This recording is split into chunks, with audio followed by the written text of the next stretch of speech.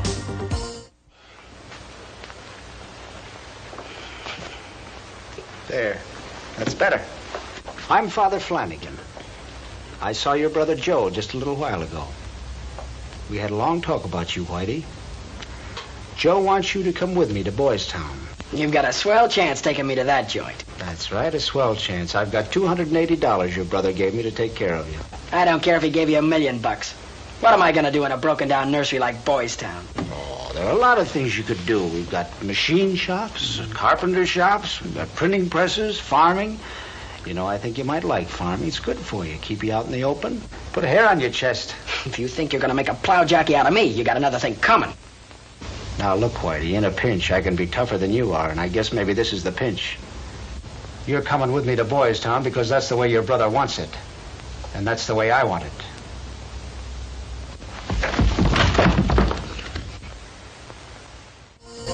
Well, you know what? I got the CD popped in. We're gonna play one song off of it, and which one you told me? Sounds great. Let's do track 3. It's about our van, which almost didn't make it on this tour. Owlmobile. All right, we're gonna go ahead and play that. Any last things before? Thank you for having us. Thank you for listening, and nobody has all the answers. Just ask questions, dig a little deeper, and see what's really the truth and what's really out there. The truth is out there. All right. Well, here we go. I'm gonna play. Right. I'm gonna play the track right now. You guys want to join me? You guys heard me say it all night long. All right. Everybody in the bar, raise your drinks high in the air. All the guys in the bar, everybody at the table, everybody out there in that little booth. Say it with me. Say it with us on the count of 3. 1, 2, 3. Shut up and drink! Get back tonight.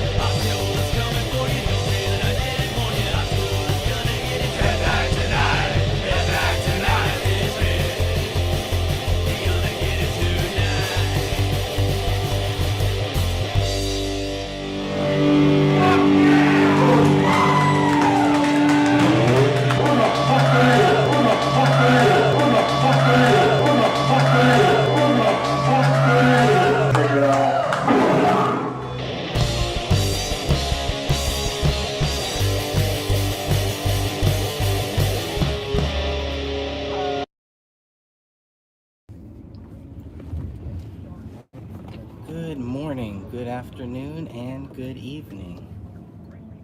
Hope everybody's doing good for this 3-day weekend. Hopefully some of you have a 3-day weekend. Hopefully everyone has a job. So we all need money to feed our families and to live. So here we are again in Northern California, beautiful Northern California. And we are on a trip to drop off, to mail out a couple books here for my good friend Ellie. It's for you here. Got your Gray Stage book here. She ordered one, an autographed copy, so I've autographed it. And because of the delay, because I made her wait a little bit, I have also included my other book, which is called 9/11. So 2 for 1, not bad. It did take me a little bit longer to get out and to make sure that I could mail this out, but I figured while I'm doing some other things, I will go ahead and mail this out for my friend Ellie. And I want to thank you again, Ellie, for your support and for helping to keep the Justice for David Crowley case, to keep it going, to make sure that it doesn't die a slow death. We're just doing everything that we possibly can to make sure that justice is done, and ultimately it's all in the hands of God, like everything. And we can play a part in that, and I think that's what we're seeing here. Close to 3,600 members in the Justice for David Crowley and Family Facebook group, not including the YouTube channels and the other Facebook page that never really gets mentioned, that was started at the same time that Dan Hinnon started the Justice for David Crowley and Family Facebook group, is the Justice for David Crowley of Gray State group. Grace page, Facebook page. So that was started by Thomas Lapp, curiously on the same day that Dan Hinnon started his group. And I'm not sure exactly what happened with Thomas Lapp, but Dan Hinnon is basically running that page as well. So it's in good hands. That's what I know for sure. Also know that it would be nice to hear from Thomas Lapp at some point. I know he's got some stories to tell, but it would be great to hear it from his own voice in the future. I think a lot of the stuff with the case has kind of been pushed back. I know that the Apple Valley Police Department have pushed back my request to get the image of the bullet hole in the living room ceiling on January 17th when the bodies were found in 2015. Without that, I remain unconvinced that there was a bullet hole in that ceiling. But in my heart, in my gut, I guess, and I know we don't like to use the word gut, but My feelings tell me that there was a bullet hole there on January 17th, 2015 in the living room ceiling. Could be wrong. I've been wrong before. I have no problem with being wrong. I'm going to be honest about that if I am proven wrong. So I'm trying to prove myself wrong, I guess. Trying to prove myself right, trying to prove myself wrong. Really, whatever it is, it all just comes down to trying to get what the truth is. And I think this is a big part of the truth. Because just reading the documents, it looks like nobody knew about the bullet hole on January 17th. That's obviously clear. And there's no mention of a photograph of a bullet hole in the living room ceiling on January 17th when the bodies were found. The only one that we have received is the one that was found 1 month later when the police were told that there was a bullet hole in the living room ceiling. So from what their documents say, the police go back, they look at the photos, and they say, oh yeah, here's where the bullet hole is from January 17th. I just want that photo. I don't know why it's taken so long. I don't know why there's been so many miscommunications, at least two on two separate times, where they sent me the wrong photo. And then all this COVID stuff happened, so I'm not really expecting an answer anytime soon on that, but I do expect an answer at some time. I've asked for it. They've said that they will comply, and that's it. And so until then, it's kind of just up in the air. But I would like to get that settled one way or the other, to see this image of the bullet hole of the living room ceiling found on January 17th. That's really it. That's all we're asking for. It's all that I want to see there. So we will see how that goes. So anyways, just finally got some time to get out and send off this signed book. Signed both of them, by the way. So, but it's challenging right now to go to the post office or go to UPS or FedEx and stand there with the mask on. And who knows, you know? But the request came in for an autographed copy, so that's what I'm doing here. Still working on the hardback and contemplating an audiobook at some point. I don't know when, but that's pretty much all the news or anything with the Gray Stage. I've started working on two other books, so that's been keeping me really busy during this time after work and with all the family things going on as well. All the craziness in California as we head into the summer, and they're expecting another peak. Keep talking about the peak. We'll see another peak probably around flu season, around the fall, right in time for Christmas, I'm sure, is when we're gonna see a big spike in all this stuff here for the coronavirus. Just a guess. We'll see. All signs point to that. That's what they're preparing for, at least. But you know, we got people opening up and then closing it down, and nobody going after any protesters or anything like that for wearing masks. That's all good. But if you go to a Trump rally, you're expected to. If you go anywhere right now in California, you are expected to. So it gets into the whole legal thing about, you know, your right, and does this right really need to be taken away? And I know a lot of people have very strong feelings on the mask. I sure do. I don't believe that it should be forced. I think that if it works, people will do it. We might be beyond the point where masks are even gonna really make a difference. I don't know. You know. But I don't know. It doesn't seem to be helping. They've had the mask mandate here in California for a couple months now, and numbers are still rising and all that. Deaths are kind of not halting, but they're still people are still dying from it. So, but the cases are definitely rising. Obviously, the more tests they do, the more rise in positive cases that they're going to find. Have to take into account the false positives and all that stuff. But tomorrow is the 4th of July, and I'm looking forward to celebrating that.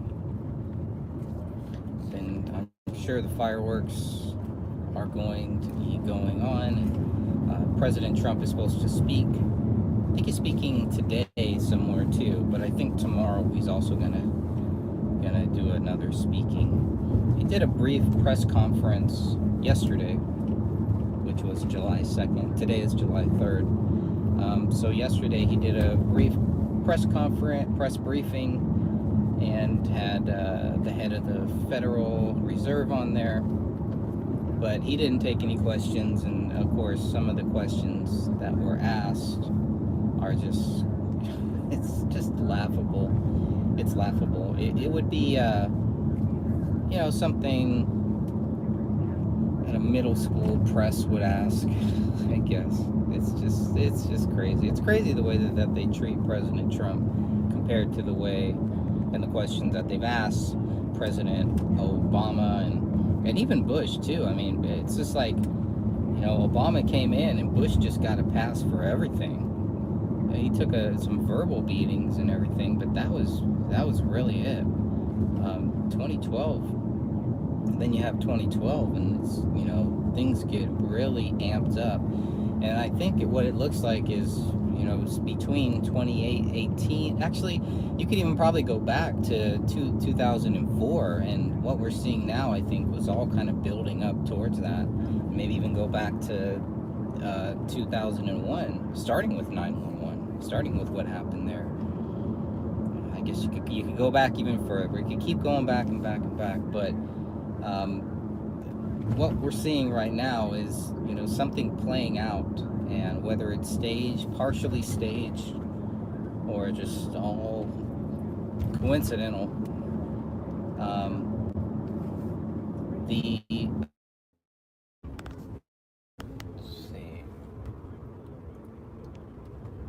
see if that works at all. Hopefully hopefully we're back. That's a little better.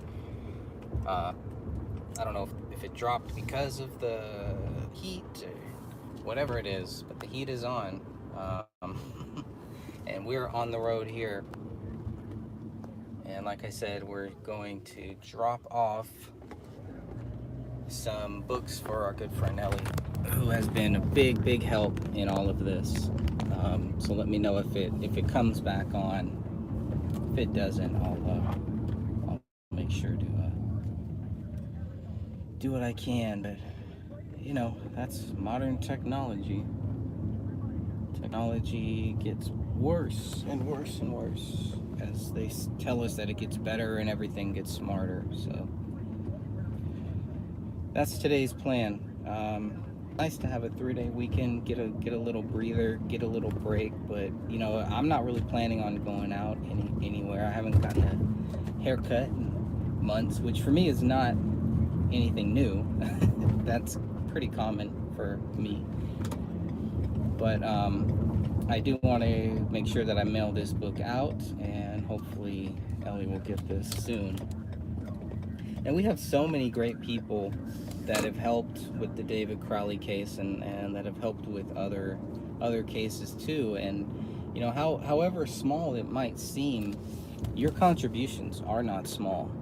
And what you do to help us, to help get the truth, is not small either. And it's not taken lightly. It's a big deal, and it's all together. We're all in this together. Hey, S Current, how are you? I hope the stream is back here. Yeah, we've got some beautiful weather here in Northern California. Yeah, we'll see how long it stays like this. But again, it's nice and everything. But I'm not really planning on going out anywhere special this weekend. I do consider myself more of a high risk due to conditions, previous conditions, respiratory issues, things like that. So I'm being careful. I'm still not worried about, people wearing masks and stuff like that. Again, I think it should be voluntary, and I think if they make it voluntary, I tend to think more people will actually do it. Oh, look at that. There's a fire hose. Looks like a fire hose that broke or something. That's pretty interesting. Wasting water, not good. So that is the deal for today. And I just want to say God bless you all. Keep up the work. Keep fighting the good fight. And remember, we're in this together. Just kidding. Because we're not. If we were, things would be a lot different. But again, it's like we have all these protests, and then a couple days later, oh, there's a big spike, and well, yeah, what do you think is gonna happen? They weren't prepared for all this. I don't buy that either. They've been planning this for a long time. And my biggest fear, like I was telling somebody earlier, my biggest fear is that the regulations that we lose now, that we're never going to get them back. I'm sorry, not the regulations, but the rights that we lose right now. My worry is that we're never going to get those back. And that bothers me. So we'll see. We'll see what happens. But it's Maskifornia out here. And God bless you all, and I'll be back later on.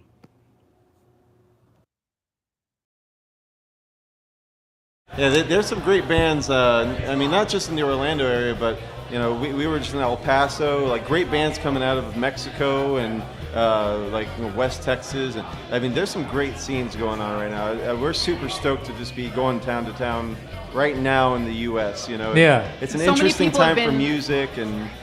So many people have been It's really awesome. so nice to us, and it's incredibly encouraging to know that. I didn't this- know what to expect on this tour. Yeah, for real. And We got kicked out of our 10-year anniversary on the 4th of July. 4th of July, 2008, we had our first show at Churchill's Pub in Miami, and there was a declaration of, woo, Churchill's Pub. All right. Hell yeah. And it was a declaration of independence from the New World Order. We said it at our very first show.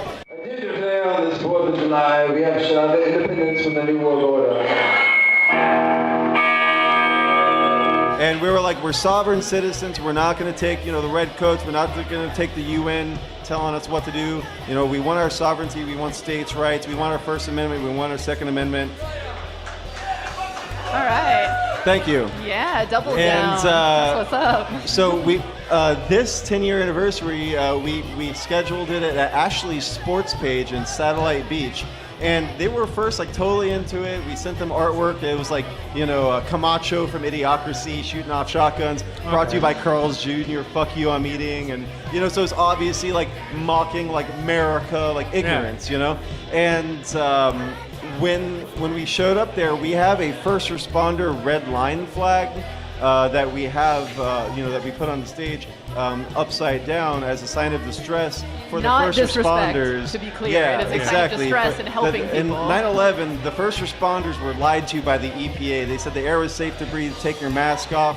You're scaring people with those gas masks. And now those people are dying, no yeah, big deal. all of them have lymphoma, have already died. The dogs died within months. We're talking about thousands of people, and Congress gave them a little bit of money, as a severance, but we need a new 9/11 investigation. So, it was a bunch of jarheads, that essentially they're really ignorant. I have a lot of friends in the, military and the Marines that are truthers, that are educated, and just know what's going on in the world. Welcome back, everyone. This is Christian Coffins. Sacred Owls is here at the Denver airport. These are the other two murals in the New World Order globalist mural set here. This one, there was a rumor going around the internet that it was covered, but at the moment it's not. As you can see, this gas mask wearing SS officer with the sword and the machine gun. You got the You got the mothers with the dead children. There's no men. And the three children that you see in the coffins in the prior video are now sleeping on bricks. And then you have the knife going into the dove, representing peace with the ruined cities. There's a little poem here on the corner. I'll read it. I was once a little child who longed for other worlds, but I am no more a child, for I have known fear. I have learned to hate. How tragic, then, is youth, which lives with enemies, with gallows ropes. Yet still I believe, I only sleep today, that I'll wake up a child again and start to laugh and play. 14-year-old died December 18th, 1945 in Auschwitz. Hannes Hatchenberg. So, then there's another mural over here. Here's the rest of the airport. So at the entrance, right under the escalators there. So here it says war, violence, hate. A mural with a crack in it. You have all the nations with their weapons wrapped in their flags, handing them to the Aryan boy with the German get-up, using the hammer. Hi, that's mine. That's mine. Thank you. Yeah, they're really good about the luggage sitting around. That's good. Good security here. All right, this is Pushkov signing out. Conspiracy theorists have long been fixated on one particular mural at DIA because, well, it's astonishingly creepy. And add to that fact that these same conspiracy-minded folks sometimes think there are Illuminati bunkers beneath the airport. So when the creepy mural recently vanished, there were bound to be some questions. Instead, DIA says, don't worry, they're just moving all the public art in the terminal to a storage facility before their Great Hall renovation. So there's that really nice map that shows the vintage pictures. It's called America, Why I Love Her. This isn't the creepy one. But they also moved Children of the World Dream of Peace. That is the creepy as all get out mural where the guy is wearing the gas mask and the children are terrified. The one that people think signifies the apocalypse. More paintings will be moved over the course of the summer. The art will be back by 2021, so you can continue to analyze it for hidden messages.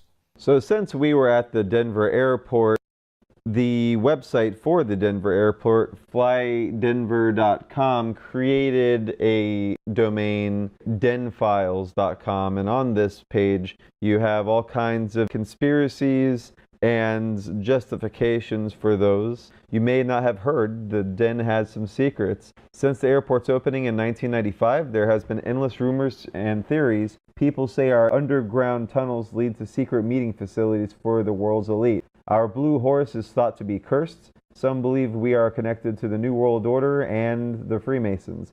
Some people even say we are home to a colony of lizard people. Here is the full scoop on Den's wildest rumors. Conspiracy number 1. The airport was built by the New World Order. Naturally, people think this because a dedication marker and plaque around the airport claim it was funded by the New World Airport Commission. Never heard of them. Don't feel left out. Seems no one has. After some digging, it was discovered no such group exists. Not now, not when the airport was built, not ever.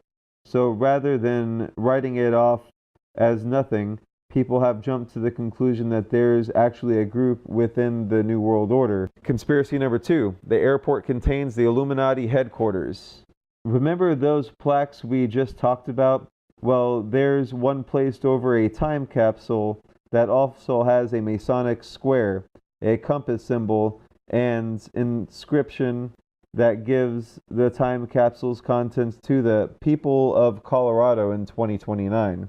All symbols of Freemasonry and, yes, the Illuminati. In case that isn't enough, The date of the airport's dedication is March 19th, 1994.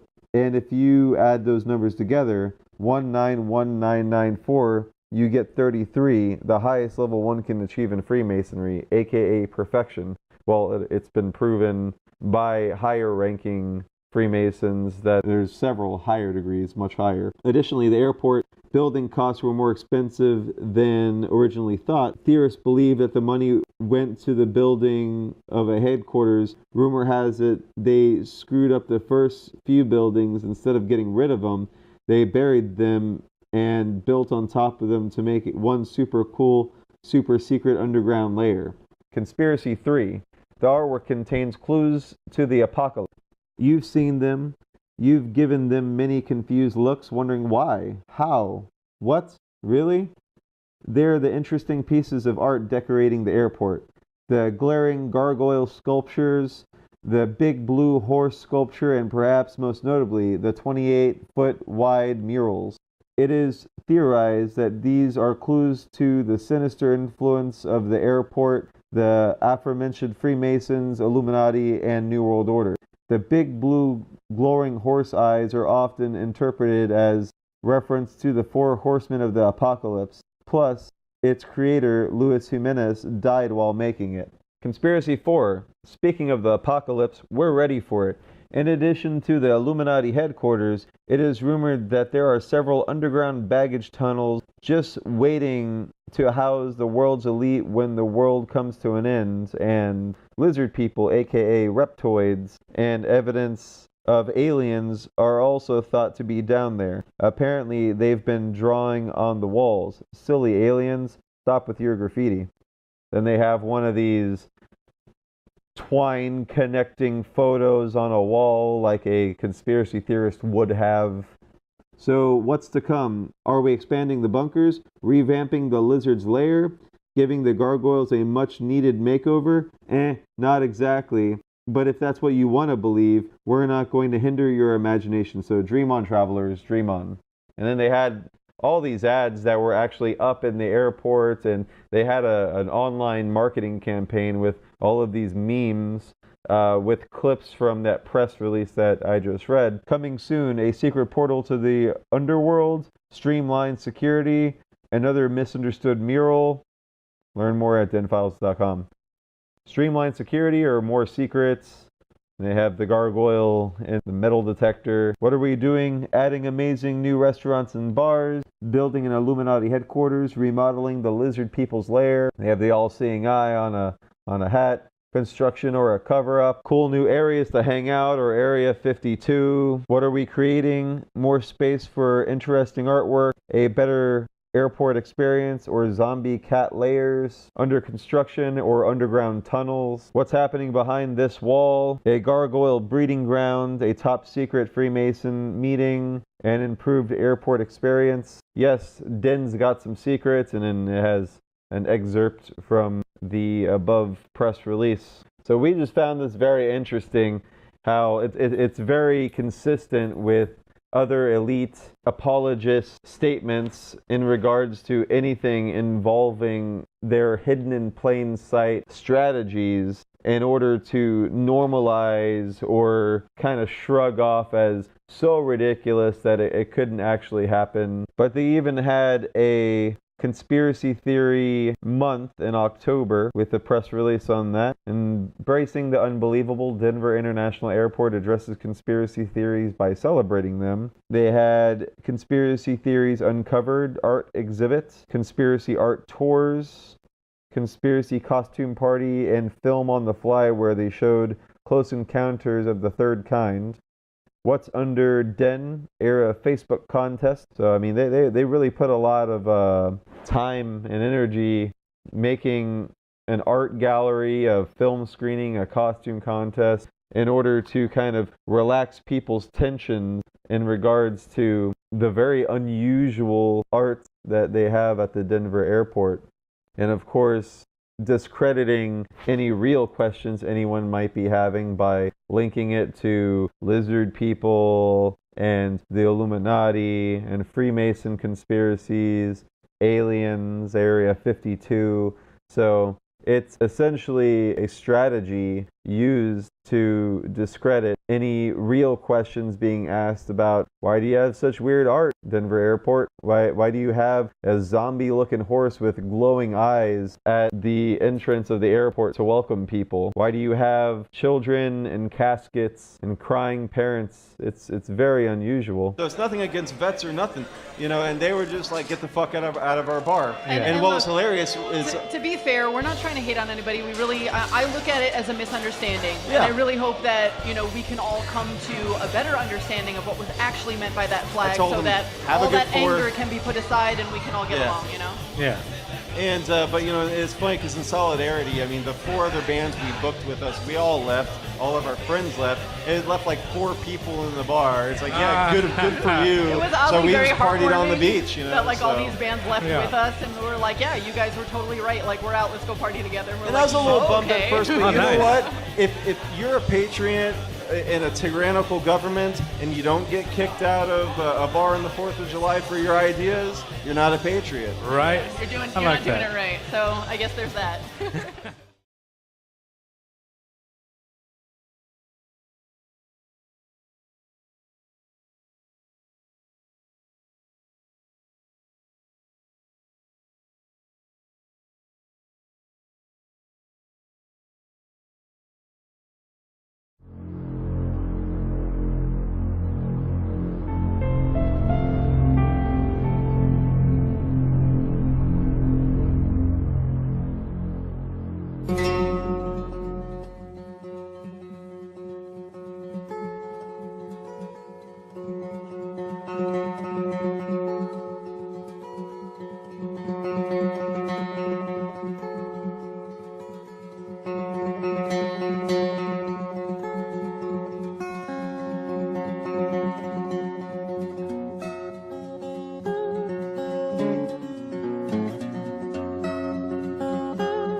We haven't been able to dispatch anybody yet.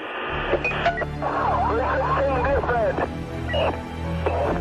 601 established command at 6th and Harvey.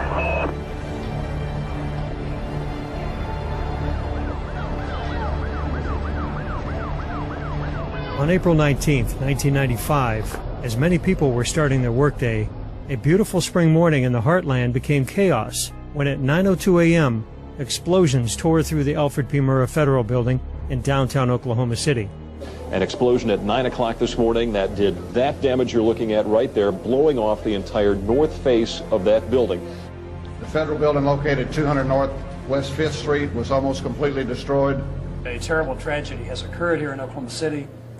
The bombing in Oklahoma City was an attack on innocent children and defenseless citizens. 168 people were killed in the blast and over 800 wounded. The hospitals were overrun with casualties. A rescue worker was killed from falling debris within the first few hours.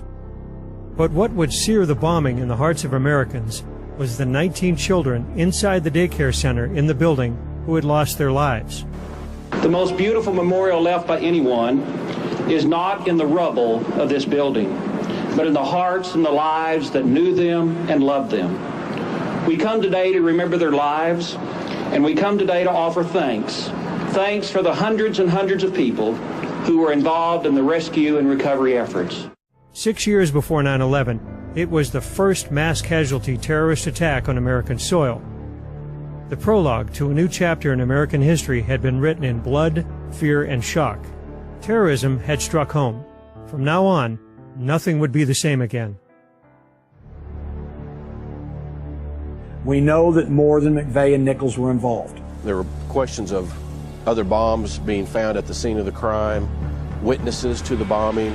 The FBI, like any government agency, is more concerned with power, prestige, maintaining its position, rather than truth and justice. Based on the damage pattern to the building, what the government says is impossible.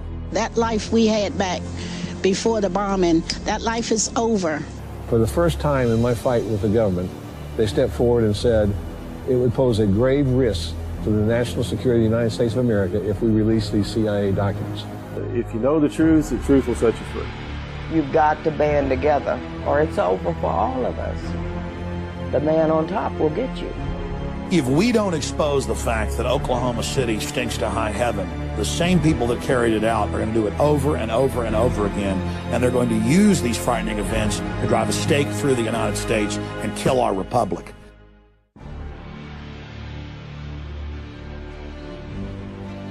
Almost immediately, the Oklahoma City Police Department announced a be-on-the-lookout alert for two Middle Eastern-looking suspects wearing blue jogging suits. Shortly before the bombing, they were seen by a witness running from the Murrah building and getting into a brown pickup truck, then driving away from the scene of the crime. It was soon determined that a truck bomb had exploded directly outside the building. Approximately 200 feet from the bomb crater, a VIN number stamped on a twisted axle identified the vehicle as a Ryder rental truck. Two suspects are in custody this evening in the bombing of Oklahoma City's Murrah Federal Building. Shortly after the bombing, a 26-year-old U.S. Army veteran, Timothy McVeigh, was pulled over by an Oklahoma Highway Patrol officer 60 miles north of Oklahoma City. He was stopped for speeding in his car without a license plate. McVeigh would admit to carrying a concealed handgun and was taken into custody without incident. It was the first time Timothy McVeigh had been arrested in his life. The original alert for two Middle Eastern males had been rescinded within hours of the bombing, and the identification number on the Ryder axle was traced to a rental agency in Kansas. The renter had given a false name, but had listed his address as a farmhouse in Michigan belonging to James Nichols. James's brother, Terry Nichols, was a friend of Tim McVeigh from their time in the U.S. Army. Upon hearing the news that he was wanted for questioning in the bombing, Terry Nichols turned himself in to the Harrington, Kansas Police Department. Within 24 hours after the attack, the FBI had received a tip from a former co-worker of Tim McVeigh in Buffalo, New York. The tipster informed the FBI that McVeigh had often espoused militant anti-government views and that McVeigh was very angry over the siege of the Branch Davidians by federal agents in Waco, Texas, which had ended in a catastrophic fire 2 years to the day before the Oklahoma City bombing. That Friday, they showed the FBI bringing Tim McVeigh out of the jail in Perry, Oklahoma. And that's when I got angry, when I saw that it was an American and it was a Middle Easterner. I had a hard time accepting the fact that that Americans would do that. Americans are supposed to love their children. They are not supposed to murder their children. Shaken, disillusioned, angered that could happen in this country. Upon learning that McVeigh was already in jail, the FBI transferred him to federal custody, and an indictment was issued against Tim McVeigh, Terry Nichols, and others unknown for the bombing of the Murrah Federal Building. Another Army buddy of McVeigh's, Michael Fortier of Kingman, Arizona, was later arrested and charged with having advanced knowledge of the bombing plot. The last thing I remember was being thrown to the center of that room and looking up and looking into the sky, and there was no roof, and everything was just suspended up in the air in the sky. When I came to, I stood up, I was facing the south, but all the light was behind me. And I turned and looked back to the north, and the whole front of the building's gone. I'm about 4 to 5 feet from where it dropped off. On the morning of April the 19th of 95, my dog, Gunny, and I arrived at the scene of the Murrah building. There was a great deal of chaos at the scene. A lot of people bleeding, screaming, running away from the building. I lost my 2 grandchildren. They were in the daycare center at the Murrah building. Their names were Aaron and Elijah Coverdale. Aaron was 5 years old. Elijah was 2. I was living at the Regency when the bombing happened. That morning I was at work. I had custody of Aaron and Elijah, so they lived with me. And I had dropped them off at the daycare center that Wednesday morning. I'd get up in the middle of the night and get in the shower and turn the water on so people wouldn't hear me screaming. And I'd just scream at God and ask him what was wrong. Why were we being punished so? I knew the Coverdale boys, Elijah and Aaron. These 2 boys, they were characters. Me being single and living in this apartment, I was kind of a party guy at that time, 27 years old. At one point in time, I had promised these 2 boys that I was going to give them some toys. And the problem with that, living in the Regency, on the 18th floor, you leave something in your car, you don't want to go back down and get it because it's just a hassle unless it's ice cream. And so I left these toys in the car for the longest time, and I never did get them those toys until, after they passed away, when I gave them to Janie. Well, then I got watching the stuff down on the street, kind of got mesmerized by what was going on down on the street. While I was standing up there, there was a little girl that was taking a photography class at UCO that took a picture of the building, and I was in that picture. You could not see anything in front of you. The smoke was so thick and so black. And the only thing I can tell you is it smelled like sulfur. If you were in a chemistry lab, it smelled like sulfur. And she said, "You can't go that way." And I said, "Why?" She said, "There is nothing out there. It's gone."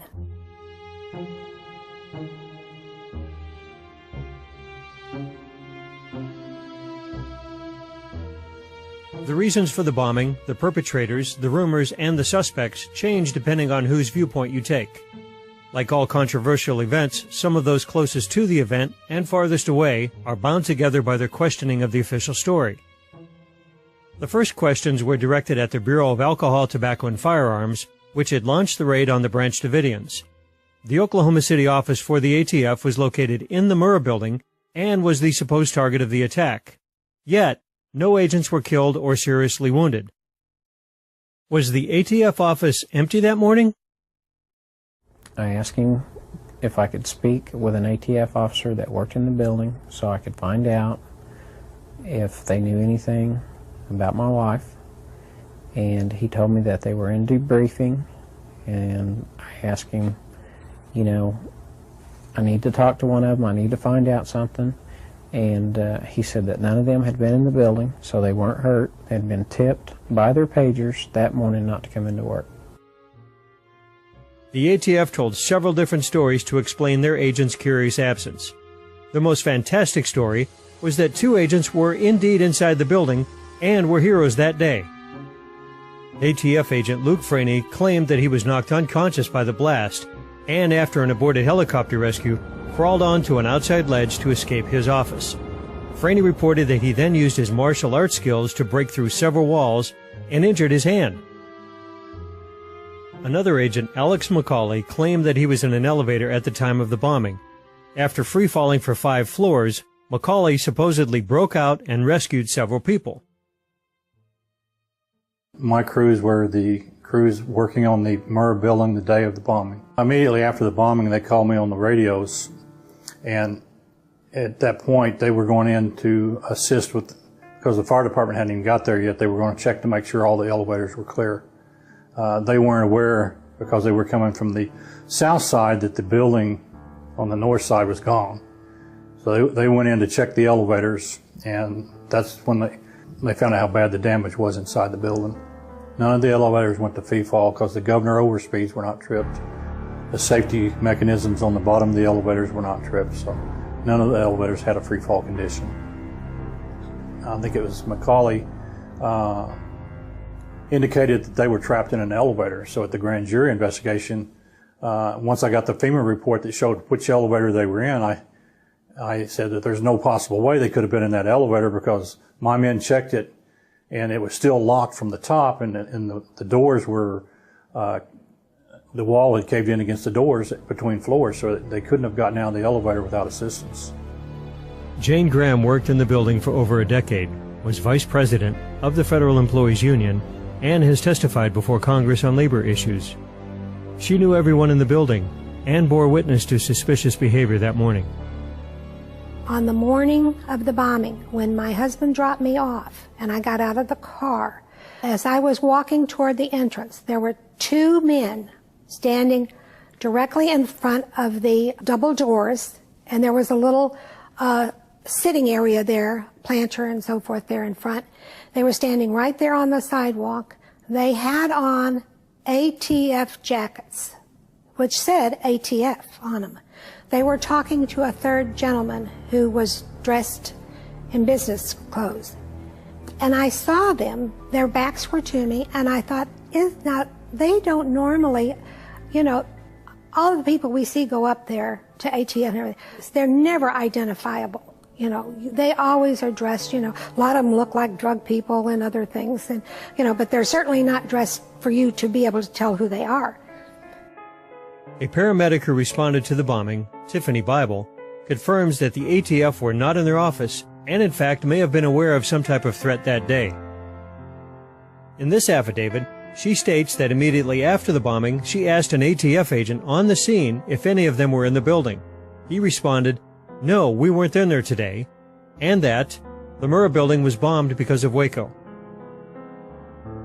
She further states that within the first 20 minutes of the bombing, she saw at least 8 ATF agents outside the building in clean black jumpsuits. To this day, the ATF has been unwilling to address their prior knowledge of the bombing. Beyond the vague rumors of the significance of April 19th, some federal agencies were aware of an actual threat. One of the most frustrating things about prior knowledge is that the media, some in the media and others would accuse us of saying that the government blew the building up, which we never said, and I do not believe. The U.S. Marshals, responsible for security of federal personnel and facilities, warned that, quote, Islamic terrorists may be planning suicide attacks against federal courthouses and government installations, designed to attract worldwide press attention through the murder of innocent victims. The ATF had placed informant Carol Howe into a white separatist community in eastern Oklahoma called Elohim City. Another ATF agent admitted under oath that one suspect, Andy Strassmeyer, was reported to make, quote, threats to blow up federal buildings, unquote, before the Oklahoma City bombing. Furthermore, Carol Howe actually drove Strassmeyer and other suspects to Oklahoma City to scout bombing targets. Was this the source of the ATF's suspicious behavior the morning of April 19th? U.S. Representative Ernest Istook of Oklahoma also displayed advanced knowledge of the bombing. To my left, from the east, I saw Senator Istook kind of work his way west. Well, he came up to me and we started talking small talk, terrible thing and all this, and really didn't know what much to say. And he said, all of a sudden he made the comment, yeah, we knew this was going to happen. I noticed the lady back behind me by a backhoe over there taking pictures. She identified herself as an attorney, Lana Tyree, and she was with Ernest Istook. And she made a comment to me that Istook told her that they were aware of a bomb threat since April 9th. You didn't really think much about it until this grand jury and stuff started probing into it, and people were claiming that there wasn't any prior knowledge. I started thinking about it and got with Dave, and we put two and two together and we say, hey, somebody knew about a prior bomb threat. You know, this ought to be known. Everyone who knows me knows I would not sit idle if I knew about a conspiracy of silence. I would never rest until such a conspiracy was exposed. But I know of no such conspiracy. Istook has denied this evidence under oath, but he has never answered the Oklahoma County Sheriff's deputy's challenge to subject his opposing versions of prior knowledge to polygraph testing.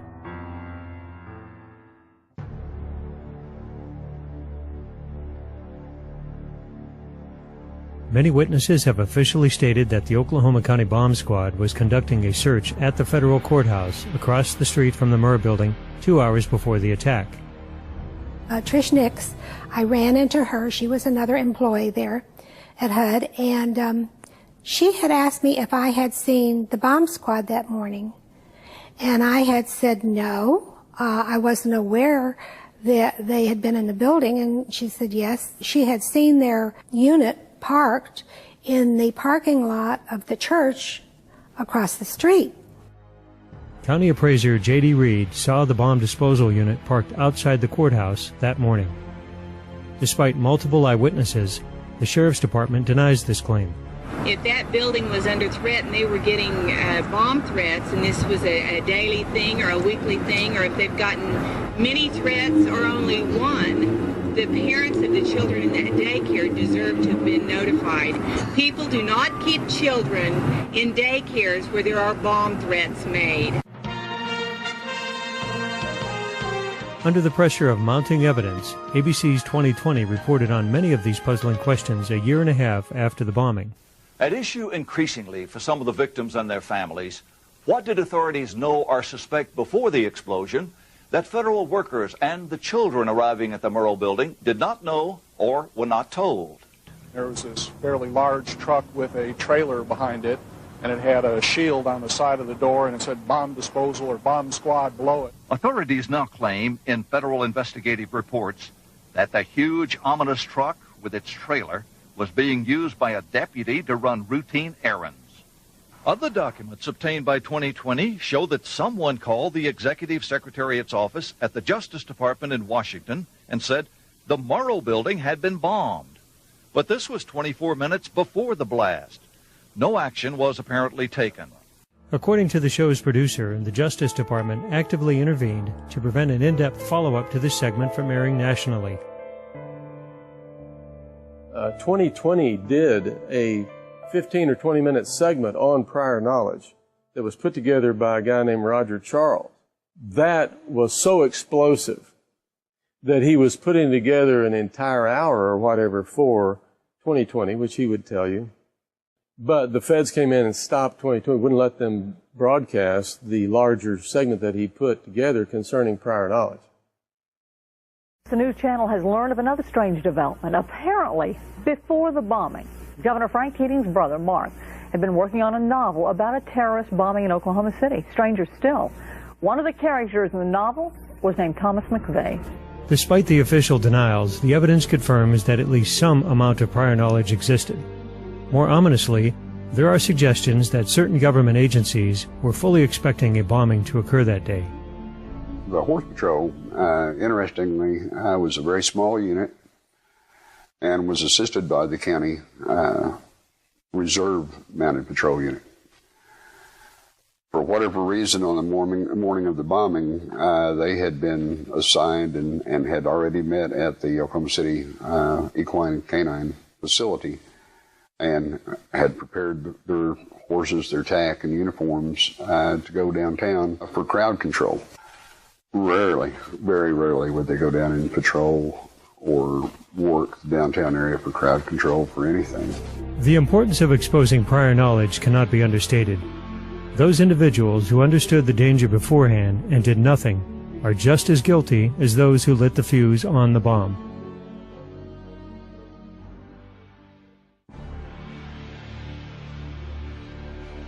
As the FBI and Department of Justice narrowed its focus on Tim McVeigh as the lone bomber on April 19th, people seeking truth and justice for the dead were dismayed that so many reports of accomplices were being discarded by the federal authorities. The first sketches of the suspects released by the FBI clearly indicated that 2 people were involved in parking the Ryder truck in front of the Murrah building, and the original BOLA, or Be on the Lookout alert, had mentioned 3 suspects. When the hunt for John Doe number 2 was called off and he was dismissed as a ghost, people who knew for a fact that they had seen McVeigh with other people began to speak out. Did McVeigh act alone? During that time, broadcasts were being made that there was suspects had been observed leaving the scene in a brown pickup. At this time, people were trying to get together on who was going to do what, medical personnel and such. There was a police car sitting to my left, facing west on 5th Street. And as we were all standing there conversing and, people were doing what they were doing, it came out over the radio on this police car that they were looking for a brown truck, an APB for a brown truck. It was quick, but it was heard. I haven't stopped asking questions because I know that we haven't been told the truth. I've talked to too many people that saw Timothy McVeigh that morning, saw Timothy McVeigh in Kansas and saw Timothy McVeigh in Oklahoma City. Not one person saw him by himself. Timothy McVeigh stepped out of the truck. I walked him over to, let's say, 10, 11 feet away from the truck itself. I pointed a direction downtown, which is to my right. He seemed to acknowledge where I was talking about. At that time, the gentleman walked back to the truck. I talked to him. I also noticed there was a passenger in the truck at that time. And mostly, it was a John Doe 2 thing, because as you remember, it was the greatest manhunt there's ever been. And then all of a sudden, hey, he doesn't even exist. If he doesn't exist, what was the deal about the manhunt? I mean, things like that. That was continually coming out. I know for a fact Timothy McVeigh was with another individual on the morning of April 19th, right before the bombing. Because the evidence is overwhelming and compelling that there were other perpetrators and they were not pursued. In the very early days after the bombing, the decision was made not to pursue any more of those individuals. In the days before the bombing, Tim McVeigh was seen making preparations with other suspects, not Terry Nichols or Michael Fortier, but others unknown, whom the authorities seemed uninterested in finding. Yeah, the man that I saw on the phone that day, that was actually on the phone, was McVeigh. I'm 100% sure of that. He had a partner with him that had shoulder-length hair, that was leaned up against the wall facing him. Then at one point, he turned to the guy to his right, who was leaning against the wall, shoulder-length hair, and said, "He told us to stay here." I did go up to the FBI at 50 Penn Place and told them my story. If I remember right, I think they actually sketched out the second person that I was describing, which was shoulder-length hair, tan, stocky build, a light plaid type jacket shirt kind of mix, kind of goofy looking guy. A convenience store clerk reported to the FBI that McVeigh had purchased fuel for a Ryder truck at her store 2 days before the bombing, even pointing out on the register tape when the purchase was made. Accompanying McVeigh was another suspect. This example is only one of many eyewitness accounts that diverge from the official narrative. And although the government states that McVeigh never scouted inside the Murrah building, a Secret Service investigator reported that she had seen him in the building, also with a second suspect. The official narrative dictates that Tim McVeigh alone rented the Ryder truck in Junction City, Kansas on April 17, 2 days before the bombing. He and Terry Nichols supposedly constructed the bomb on April 18, but the bulk of eyewitness accounts assert that the Ryder truck was at Geary Lake for several days before that. I retired April 11th, 1995, and after finishing up that morning, I decided to stop by here and fish at Geary State Lake, which is right in this general area here that I was fishing from, the pier or jetty. And I stayed here most of the afternoon fishing, of course, with no luck. And later on that afternoon, I had decided to maybe go back over this way over here to the other point back there and see if I'd have any luck. When I noticed a Ryder truck over there. I was sitting at home one day and my wife came in from work and she said that she had been stopped in a roadblock up here at Geary Lake in reference to the Oklahoma City bombing and the making of the bomb here at Geary State Lake and with a Ryder truck. And I said, well, you know, I had told you about the Ryder truck I had seen there before this. And that's how I became aware of it. And then the next thing I knew, she told the ATF and FBI, the people at the roadblock, that what I had seen. And before I knew it, my house was swarming with agents. McVeigh stayed at the Dreamland Motel just outside the gates of Fort Riley, Kansas, while he rented the truck and built the bomb. Once again, eyewitnesses state that he was not alone, and the Ryder truck was there for days before the FBI insists it was. The maid at the Dreamland saw McVeigh's friend with the Ryder truck, and when shown a sketch of John Doe No. 2, told the FBI, "My God, who did the sketch? It looks just like him." All these reports indicate that more than one Ryder truck was involved in the bombing, and more people than the government is letting on. Justice for these killers will be certain, swift, and severe. We will find them, we will convict them, and we will seek the death penalty for them. It was promised to the people of Oklahoma City and to the rest of America that every single person responsible for the bombing would be caught, tried, and held accountable for the harm they had inflicted. It was expected that this promise would be fulfilled. Nevertheless, as eyewitness testimony and other promising leads were being carelessly discarded, replaced only with the lies and inconsistencies of federal officials, a deep but private suspicion grew in the minds of observers that perhaps a government cover-up was underway. Was this mere incompetence, or was there something else at work here? I was a police officer in the Tulsa Police Department for 27 years.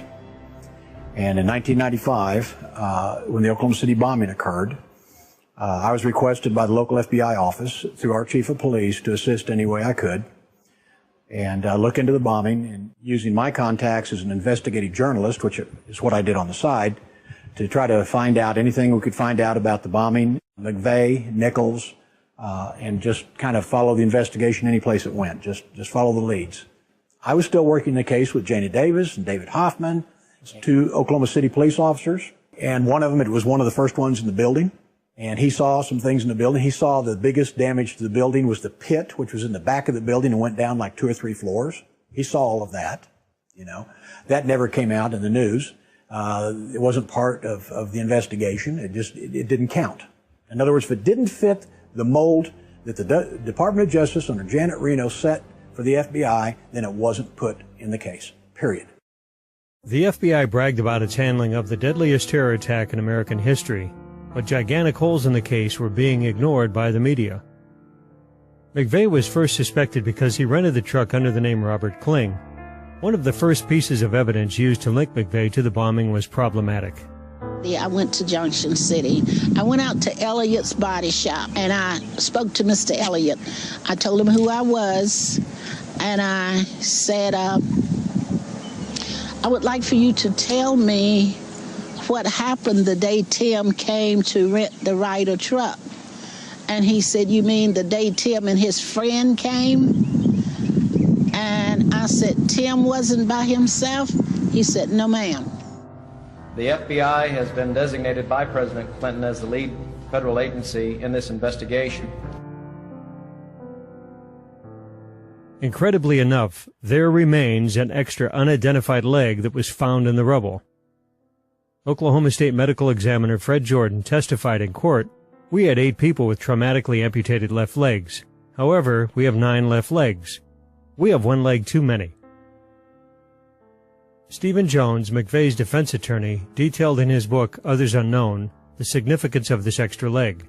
Former chief pathologist for Northern Ireland T.K. Marshall performed over 2,500 autopsies on bombing victims and told Jones that, in all the years in Ireland, we identified every innocent person that was killed. There was never an unknown victim. The FBI collected 1,034 fingerprints during their investigation, but an agent admitted under oath that these prints were not run through the National Fingerprint Database. Nikki Deutschman was the jury foreperson for the federal trial of Terry Nichols. I think that the government perhaps really dropped the ball. I think that there were a large number of sightings right around before the week before and the days and months after the bombing, and sketches of people that were recognizable. In this trial, there even was a photograph of someone who may have been involved with mixing the bomb, with putting the bomb together. And that person, it was a photograph from a newspaper. Obviously, that person's identity is known. I think there are other people out there, and decisions were probably made very early on that Tim McVeigh and Terry Nichols were who they were looking for, and the same sort of resources were not used to try to find out who else might be involved. Well, in those first couple of days, especially that first day of the Oklahoma City bombing, there was immediate information that came out about what caused the bombing, witnesses on the scene of the crime, things such as that. And it changed very significantly and drastically as the day went by and the next several days went by. That caused a lot of questions in people's minds about, well, what really happened here? The reason I started doubting the official story that was coming out, you have to understand that the state, the local media were doing a good job the first day. Local law enforcement maybe also, I believe, was doing a good job. But once the feds came in, things started changing. The police and emergency crews are talking about moving us back because of the danger of a possibility of another explosion. I think he said another bomb. Another bomb, move back. Oh my God, another bomb.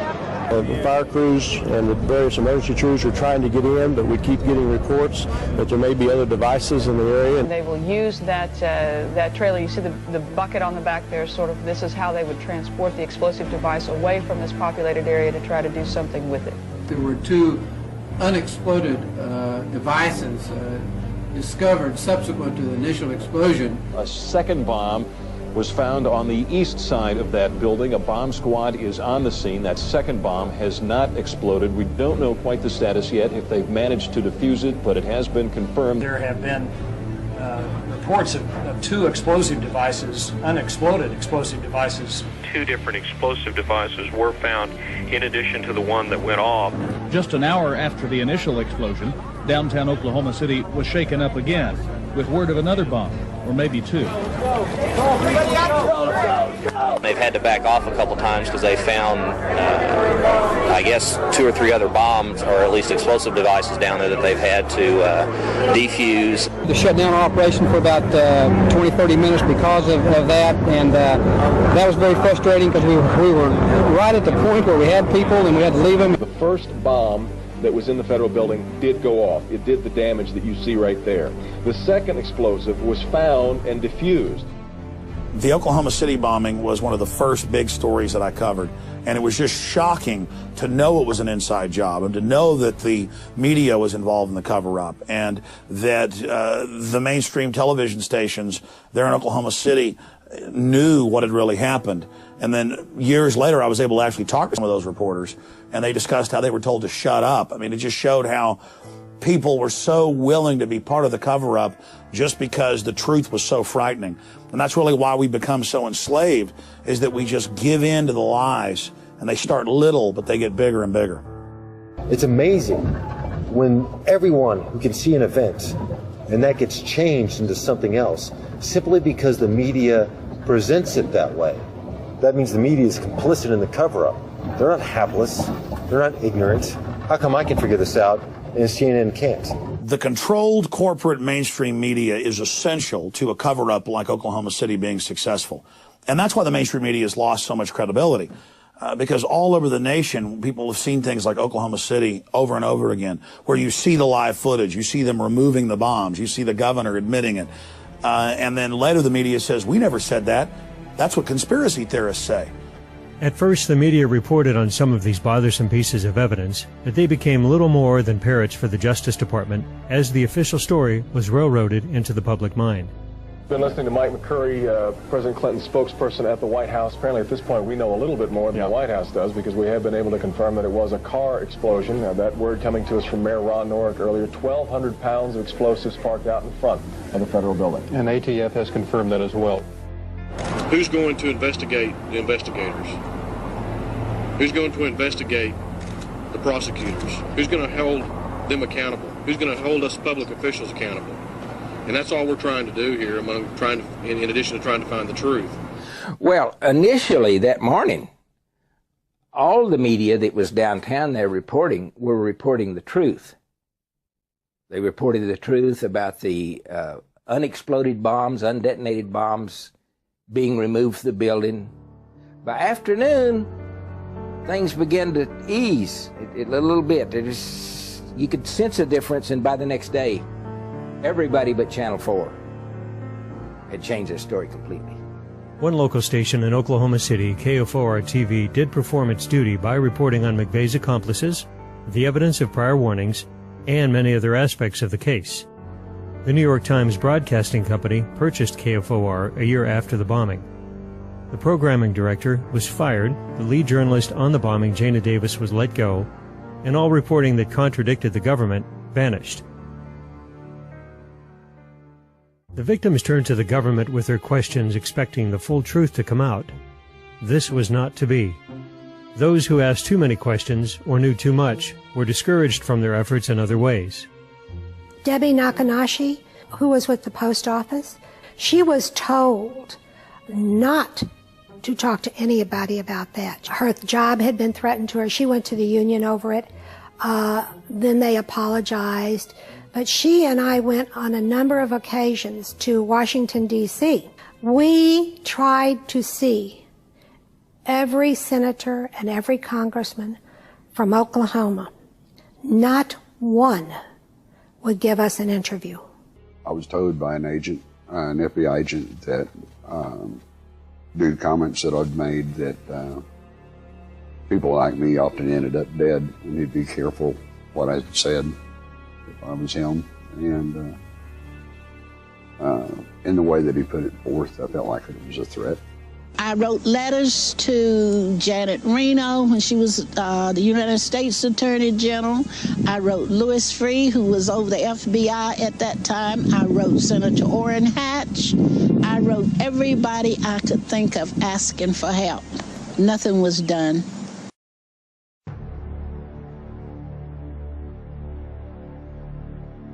When the government decided that the investigation was over, a federal grand jury was impaneled to hand down indictments. This is usually a straightforward process. But the federal prosecutors were not counting on one grand juror, Hoppy Heidelberg, to actually ask questions of his own.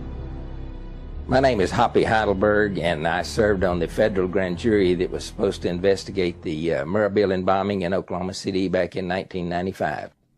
Actually, the grand jury has two responsibilities that are outlined in this book. The first one is says the grand jury operates as a sword authorizing the government's prosecution of suspected criminals, and also as a shield protecting citizens from unwarranted or inappropriate prosecutions. Now, that's not something that the media or the government ever points out, but that was actually the reason for a grand jury in the first place, to protect citizens from the crown, who at the time had a habit of prosecuting their political enemies or anybody they chose for any reason. The grand jury, our grand jury, that was supposed to be calling witnesses, were not allowed to call any. And it was my letter to the judge telling him that and demanding that we be allowed to call witnesses that got me excused from the grand jury. What you will hear and what they say that's a lie is that the grand jury foreman is the only one that has the right to do this or that. And that's not true. According to the book, any member can demand anything he wants for any reason. It can be just his personal opinion. It can be from information he gets. And of course, they tell us, well, you can't watch TV, or you can't read the paper. That's nonsense. That's nonsense. Grand jurors need to be well informed if they're going to do their job properly. See, we were never allowed to see the photo evidence from the cameras on the Murrah building that would have shown the truck being parked and the people who got out of the truck. That's all on tape. And we were authorized to see all of that, but we weren't allowed to see it. And in fact, nobody's been allowed to see it. All those tapes have been kept under wraps for 15 years. It was just too important to the American people to know what happened there for me to keep quiet, because nobody else was going to speak up. The other grand jurors were petrified because they observed on a daily basis the kind of intimidation tactics that were used by the Department of Justice attorneys to attempt to keep me under control. And when they found out about the FBI visits to my home, I really shook them up. Now they're even scared to talk to me in the men's room. Hoppe will never be silenced.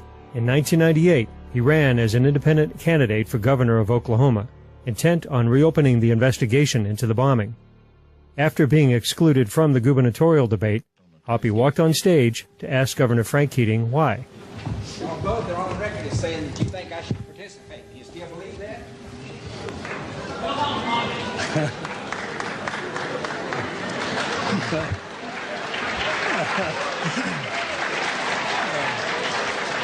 Thank you, audience. Mr. Jenkins, your follow-up now.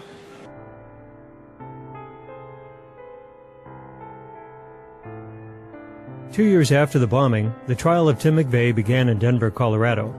The trial had been moved out of Oklahoma despite the constitutional mandate that federal crimes must be tried in the district in which they occurred. The truth seekers were assured that all of their questions would be answered in court. The trial was not handled appropriately. It was handled in a way that was very prejudiced against the defendants. If you look at what Judge Maitch did concerning prejudicing the jury toward the people that were being prosecuted, by 2 weeks he showed them pictures of dead babies and blood and guts, and which is all basically, in my understanding of the law, illegal to prejudice the jury like that. Yet they did that kind of stuff apparently on purpose. I was told that by the U.S. attorney that if I attended the trials in Denver, that all of my questions would be answered. I gave up everything I had, my apartment and everything, and I moved to Denver. And I attended both trials, and by the time Terry Nichols' trial was over, I had more questions and no answers. The trial lasted 3 weeks. In contrast, the O.J. Simpson trial in 1995 had lasted 9 months. The jury deliberated for less than 24 hours and sentenced Tim McVeigh to death. McVeigh waived all his appeals and was fast-tracked to be the first federal prisoner executed in decades. Just before his execution date, the FBI announced that they had withheld thousands of pages of documents that could have influenced his trial, which led to a month-long stay of execution. I mean, they weren't able to get thousands, at least thousands, probably a lot more than that, of documents from, the FBI and the DOJ. They just wouldn't turn them over. On June 11, 2001, Tim McVeigh was put to death by lethal injection at the federal death row in Terre Haute, Indiana. He left no message and was quickly cremated without an autopsy being performed on his body, contrary to the standard procedure for executed prisoners. Terry Nichols was tried and found guilty in a separate trial and received a life sentence without the possibility of parole. In 2004, Terry Nichols was then tried in Oklahoma on state murder charges in the prosecutor's hope of imposing a death sentence. Nichols was found guilty, but a jury once again refused to execute him. Those jurors did the best job they could with the case that was presented to them. I think what their statement says is they knew there was something wrong and somebody had some involvement here, but they also, as they have said themselves, that there were lies, there were mistruths, there were bungling, there was arrogance, there was things that were not pursued like the other John Does, and so they felt like there was a reasonable doubt. Michael Fortier became a witness for the federal prosecutors, received a 10-year sentence, and was released in 2006 directly into the Witness Protection Program. Justice, the government announced, had been served.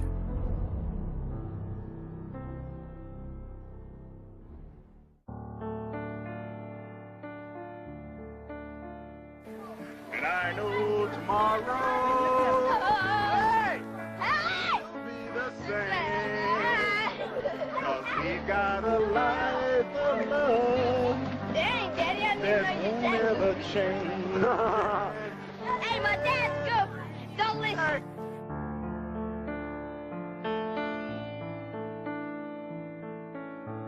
As the government proclaimed justice for all impacted by the bombing, the people back in Oklahoma still sought the truth and knew now they were on their own.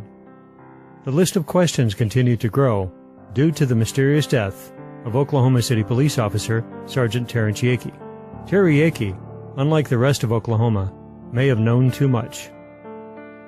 Officer Yakey was just over 30 years old at the time of the bombing. The morning of the bombing, he was issuing a traffic ticket near the Civic Center Music Hall, which is about 4 blocks to the west of where the Murrah building stood. He dropped the ticket book, let the woman go, and says, I have to obviously attend to other things. He heard the multiple blasts coming from the Murrah building. Sped up there in his black and white squad car and immediately started pulling out the first of 8 people. Mr. Tom Hall being the first, a former employee of the GSA. Tom, to this day, in fact, I talked to him a couple of weeks ago, still has the utmost respect for Officer Yakey. He literally saved his life.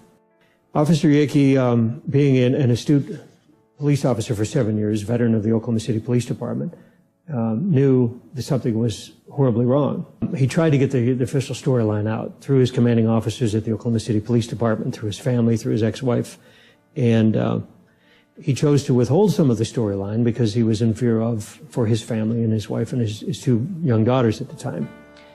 What we found out, between the hours of 8 a.m. and 1 p.m. that morning, he was brutally murdered 1.5 miles from the front gate of the El Reno Penitentiary.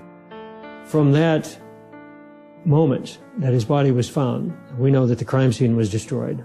There were spade shovels that were used to turn over the crime scene.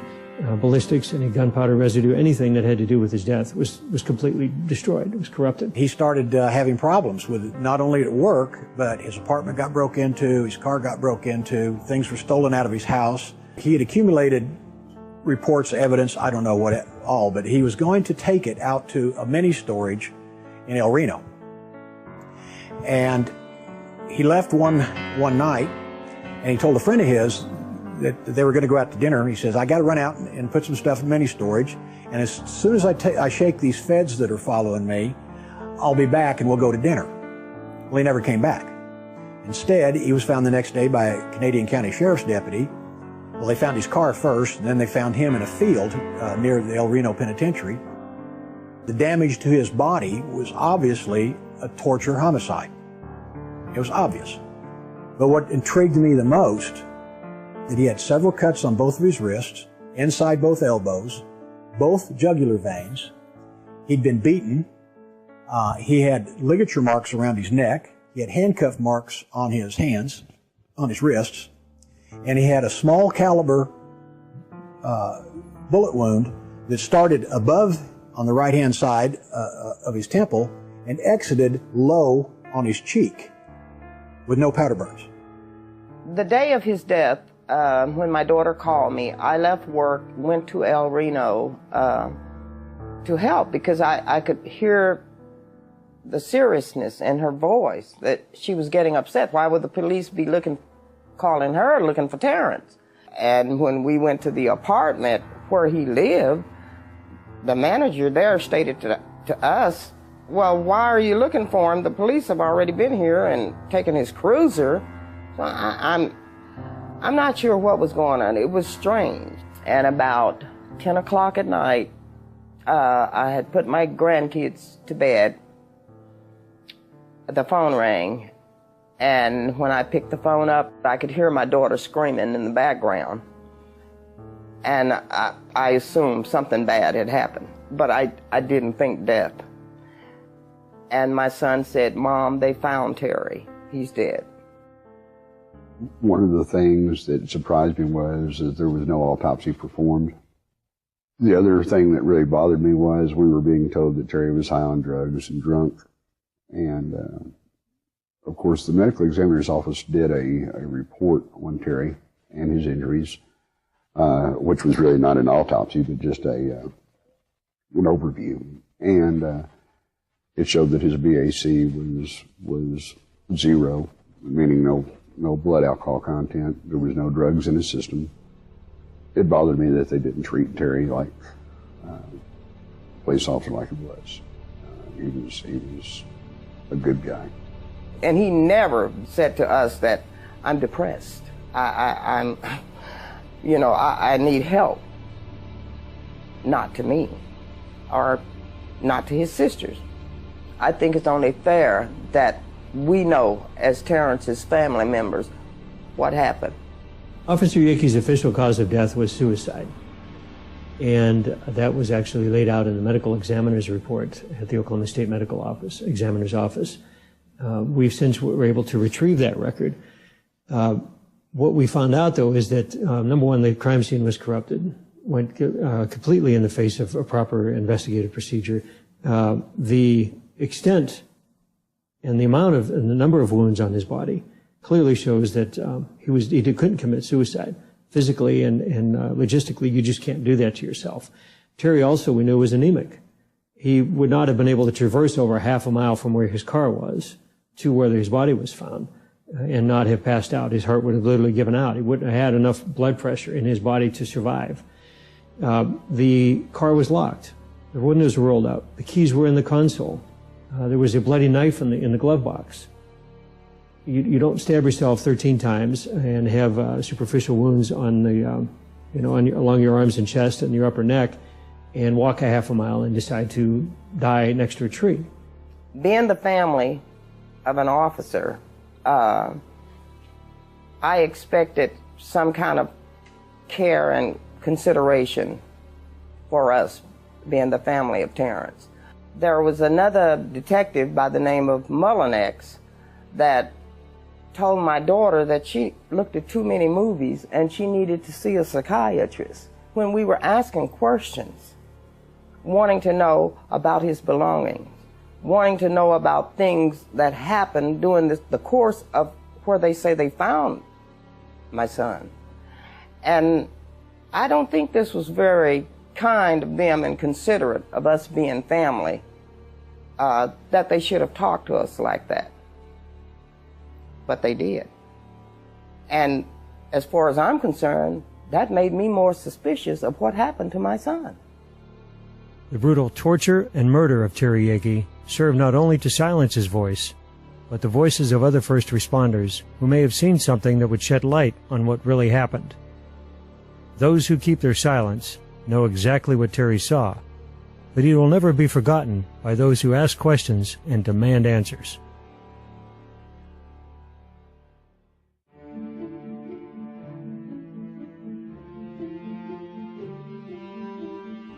In the absence of official action, a group of concerned citizens decided to form their own investigative panel, the OKBIC, better known as the Oklahoma Bombing Investigation Committee.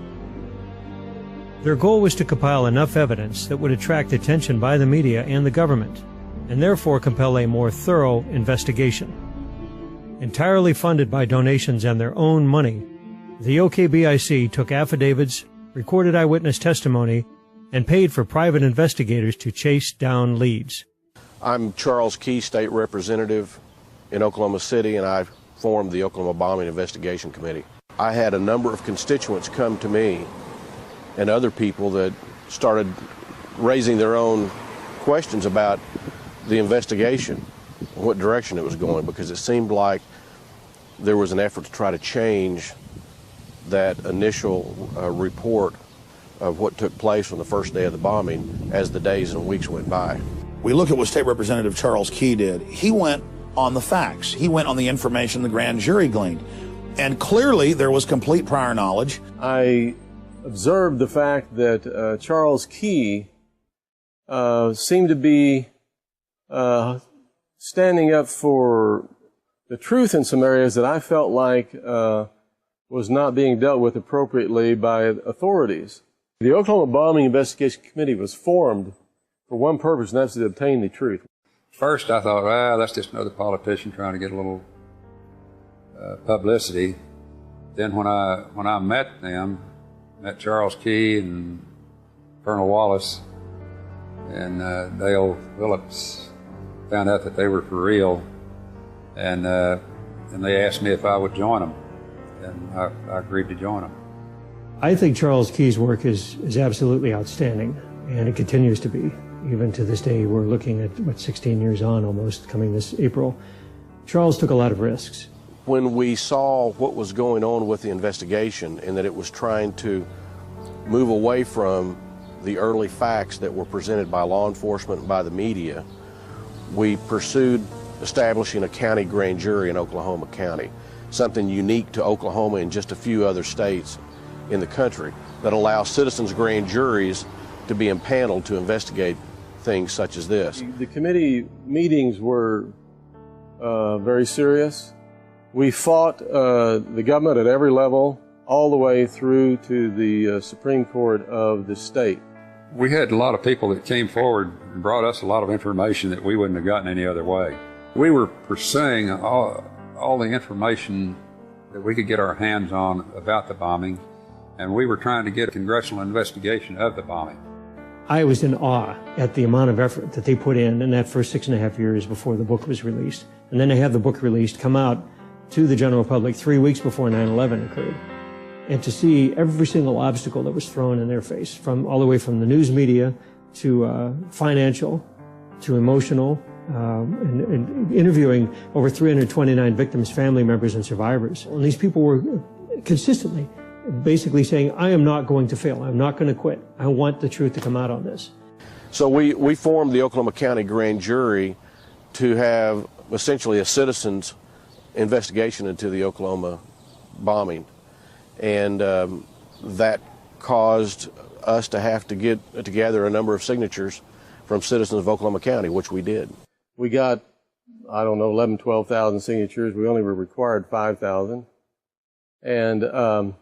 And by getting all those signatures, getting them validated and everything, we then got an X amount of money, a lot of money, and the opportunity to set up a grand jury. Well, they turned the grand jury over to our enemy, which was Bob Macy, and basically gave him the money, and then he proceeded to investigate us. I wrote a letter to the district attorney, Macy, told him what I had seen and that I wanted to testify in the grand jury. I got a letter back from him telling me that the grand jury did not want to hear anything I had to say about the bombing. After the Oklahoma County Grand Jury was actually initially formed, then there were some efforts to try to stop that by the Oklahoma County DA and others. And at that time, we organized ourselves in a more formal way. We hired private investigators and some others to help us put the information that we had gathered together in a form that we could present to that county grand jury. 4 or 5, 6 months into the investigation, we started suspecting that our phones were tapped. And I don't remember how we got the information, but we were given a number that we could dial, and it would either confirm or that it were tapped or that they weren't. And we'd dial this number, it would confirm it. We didn't really have anything to hide, so it didn't really make that much difference. It didn't affect our investigation too much. I think as we finalized our work, as we got to the end, as that grand jury was impaneled, and as we put this report together, we had a lot of media that was waiting for this report. They were ready to give it some significant coverage. And our report came back from the book publisher about 2 weeks before 9/11. And one of the things that we said and some others said during that time frame, as before and after 9/11, that the reason that we did this is because if you don't ask the questions and you don't hold government accountable in everything that it does, not just bombings like this, but everything, then you'll have the same mistakes happen again, and they will get worse as time goes on.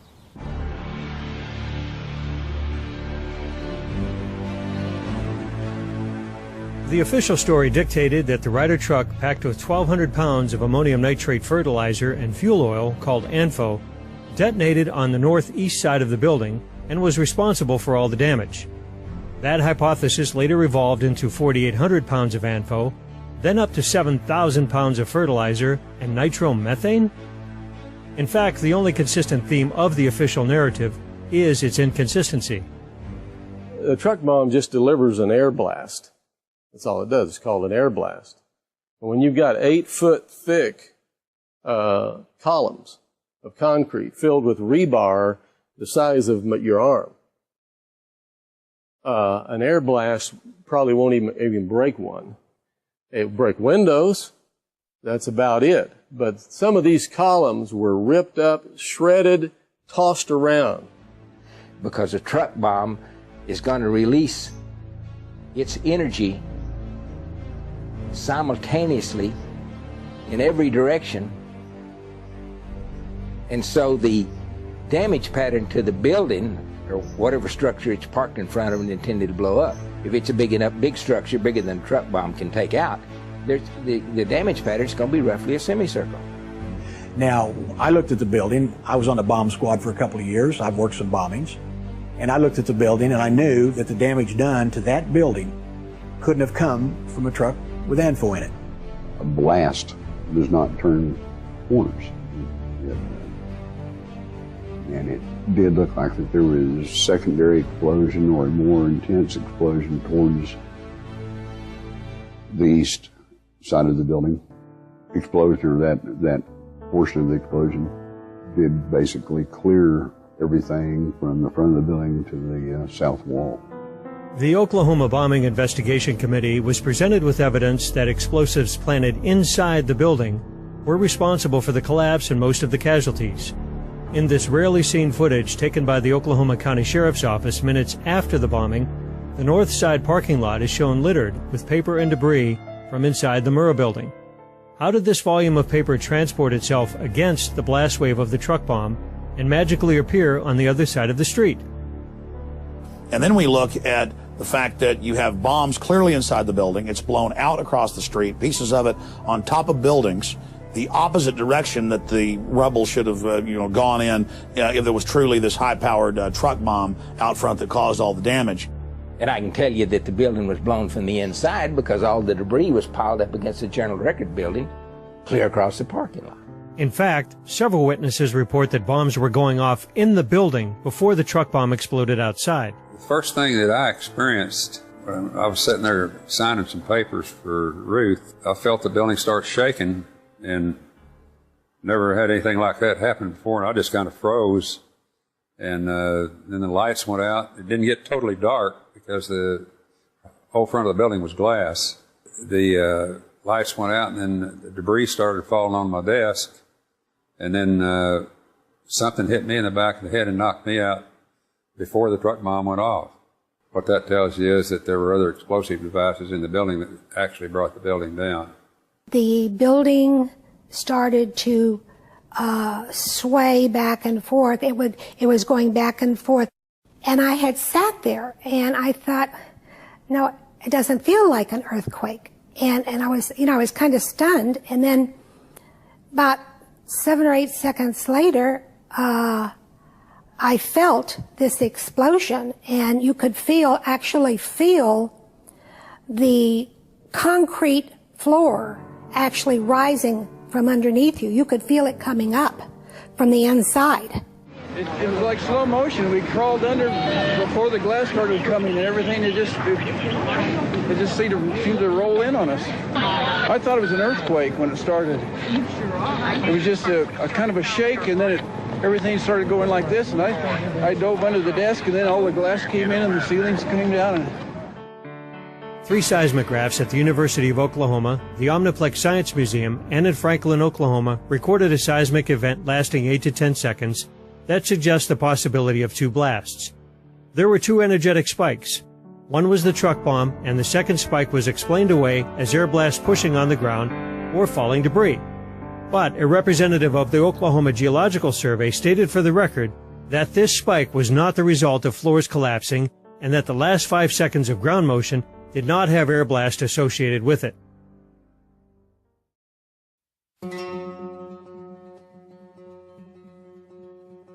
The Khobar Towers bombing in 1996 in Saudi Arabia killed 19 U.S. airmen.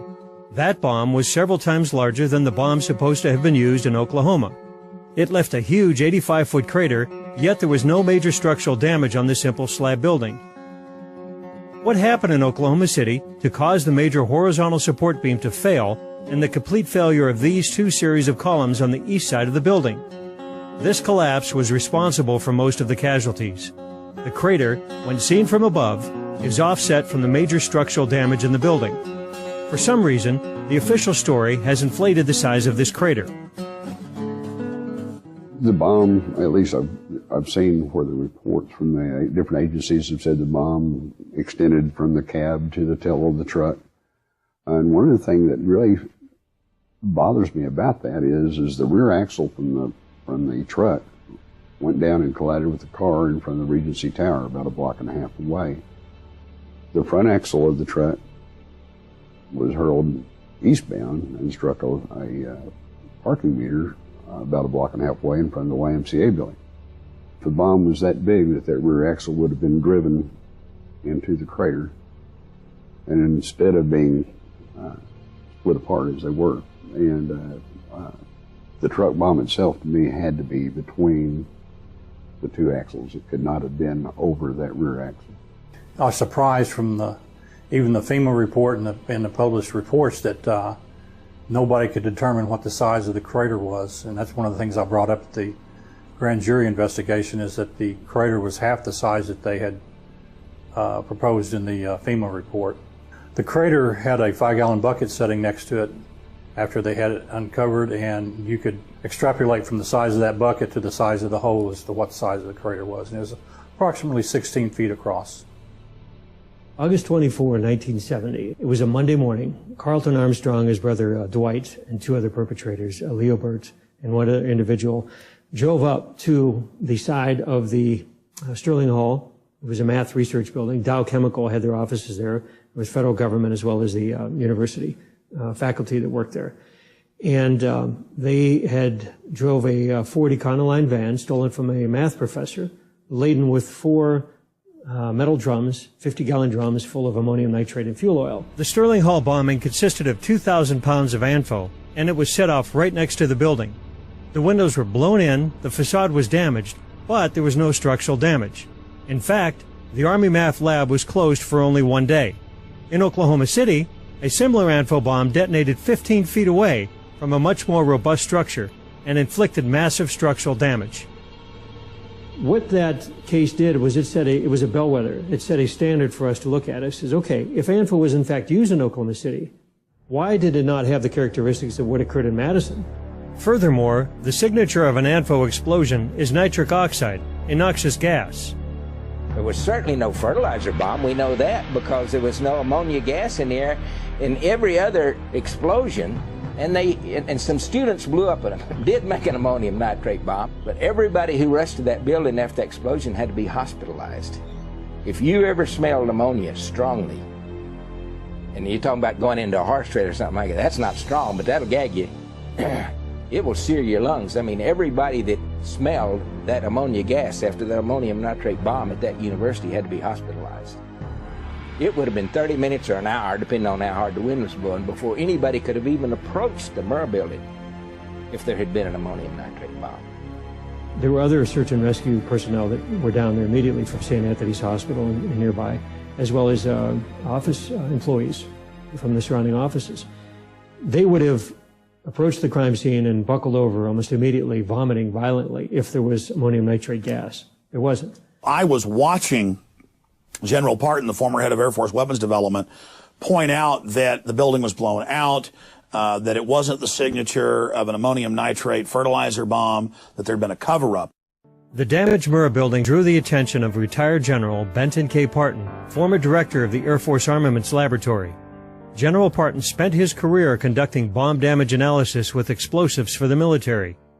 General Parton came to Oklahoma City, examined the available evidence, and rendered a conclusion far different than the story being pandered by the government and media. I spent over 30 years in the Air Force. Most of that was in research and development. I went to a 2-year graduate program, 8 quarters of armament engineering graduate. It was the first course that was ever set up. And after that, I worked at the Ballistic Research Laboratories at Aberdeen, which was 2 years of hands-on work designing, developing continuous rod warhead for the Bomark missile and other weapon systems. Well, the truck bomb, even though it was fairly massive, was somewhat removed from some of the structures that were damaged. They clearly had some what you call Broussard's damage, where the blast pressure was way above what you would expect to get from the truck at that distance. Broussard's damage is that caused by an explosive whose blast wave is powerful enough to shatter and destroy the material affected. The problem with the failed columns at the Murrah building is at that distance, the air blast from an ANFO bomb would have been 10 times less powerful than what was needed to dissolve the concrete and cut the rebar. Those columns, had they failed due to air blast, should have broken with sharp chunks of concrete connected by rebar, not sheared off at critical points. Broussard's damage indicates contact explosives placed directly on the beams. Even more perplexing is the total collapse of column B3, which caused the floors on the east side to pancake onto one another. The building was gutted to within feet of the other side. Column B4, closer to the truck bomb, is completely intact. Yet we are supposed to believe that a blast wave traveled through B4, leaving the sheetrock almost untouched, and completely destroyed the column farther away. And most of the front columns were destroyed when the supporting header beam failed. But the cause of failure, supposedly being air blast, should have thrown it into the building. Instead, it fell straight down and rolled towards the crater. General Parton's report was conclusive. The Murrah Federal Building was not destroyed by one sole truck bomb. The major factor in its destruction appears to have been detonation of explosives carefully placed at 4 critical junctures on supporting columns within the building. Many independent experts concurred with the Parton report. Sam Cohen, inventor of the neutron bomb, issued this statement: "I believe that the demolition charges in the building that were placed inside at certain key concrete columns did the primary damage to the Murrah Federal Building. It would have been absolutely impossible and against the laws of nature for a truck full of fertilizer and oil, no matter how much was used, to bring the building down." The FBI put all their weight behind the lone bomber theory and tailored the evidence to fit that scenario. Dr. Frederick Whitehurst, a supervisor at the FBI crime lab, turned whistleblower over the Bureau's handling of the evidence in the Oklahoma City bombing. Released a report today condemning the FBI crime lab for mishandling evidence and for slanting its analysis. The report is expected to specifically criticize the lab's handling of the Oklahoma City and World Trade Center bombing cases. It was the allegations of FBI whistleblower Frederick Whitehurst that sparked that investigation.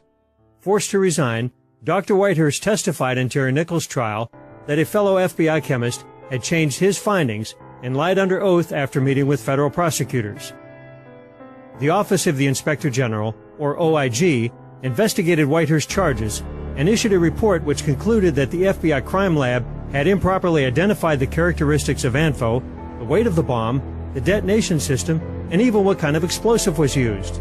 The Oklahoma City case will get a lot of attention because what the Inspector General goes on to at some length to say in his analysis of agent testimony in some of the pre-trial stages is that one agent in particular made sort of seat of the pants estimates about the Oklahoma City bomb, but then couched them in his reports, in his written reports, as being the result of scientific evidence. The FBI laboratory has billed itself for many, many years as the premier forensic laboratory in the world.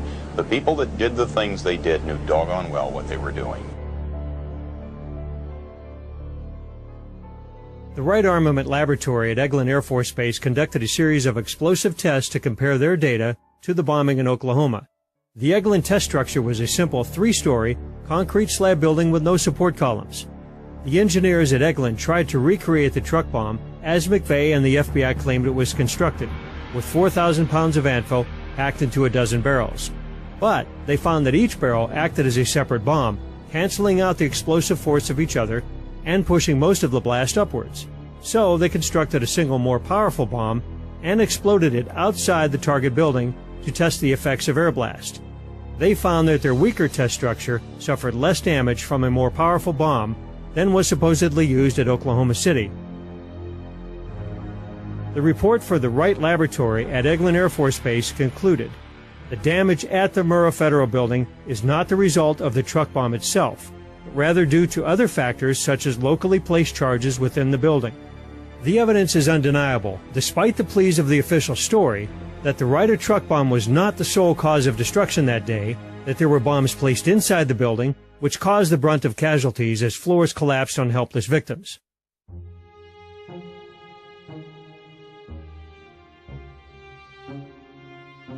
And the rescuers apparently had to abandon the people they were trying to rescue temporarily. Were you there a minute ago when somebody yelled they thought they'd seen a second device? Yes, sir. We were close to the parking area trying to recover a victim. As rescuers desperately tried to free the victims from the rubble, several evacuations of the site, due to reports of other bombs, impeded these efforts. At some point, we got to the corner of 5th, and I believe it was Robinson, right there at the corner of the Murrah building, and we heard second bomb. Somebody yelled second bomb. I stopped, I turned around, people were running past me, and I just kind of watched what was unfolding. Of course, nothing ever did happen. The Oklahoma Highway Patrol reported that another explosive device was found. The Oklahoma City Fire Department confirmed that. Defense Department logs recorded that a second bomb was disarmed, a third bomb was evacuated. The explosive that they disarmed last night was even larger. Who planted these bombs and had access to the Murrah building before the bombing? A deputy sheriff recorded this footage during one of the evacuations. Here the ATF is seen pulling out several weapons and blocks of what appeared to be plastic explosive. Was this the source of the bomb scare, or did this ordnance come from an illegal armory that witnesses report the ATF kept in the Murrah building? The ATF denies they kept any weapons or explosives in the building.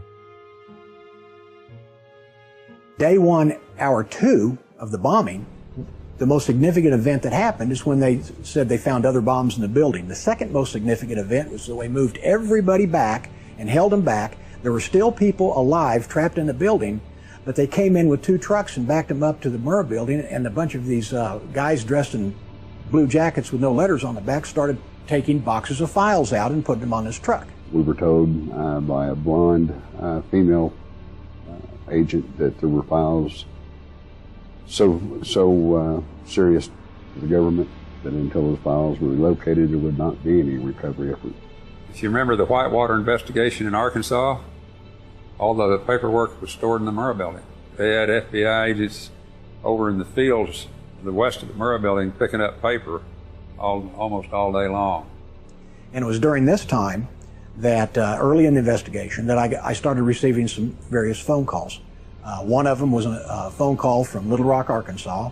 The guy said that he was a federal agent. He was not an FBI agent. He was not ATF. But what he did say was during their investigation of the Clintons, on all the drug running that went through Mena, Arkansas, and Lassiter's Ranch and all of that stuff that was going on at the time during Iran-Contra, that those records, when Clinton went to Washington, were transferred from there to the Murrah building. Because of the additional bomb threats or because the building was unstable and the firefighters couldn't get to them. So those are a lot of patients I think were lost that could have been saved.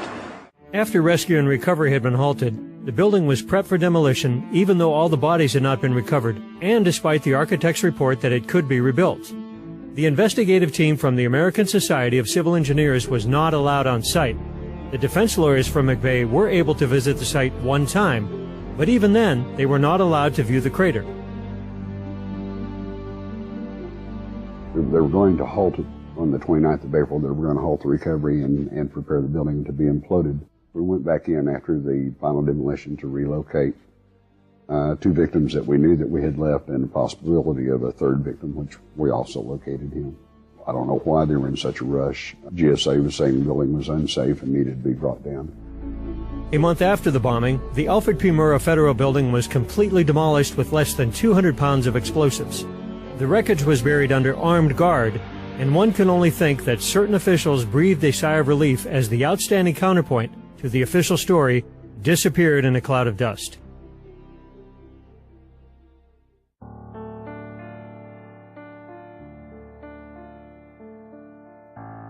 Tidbits of truth about the Oklahoma City bombing would often come from the most unlikely of places.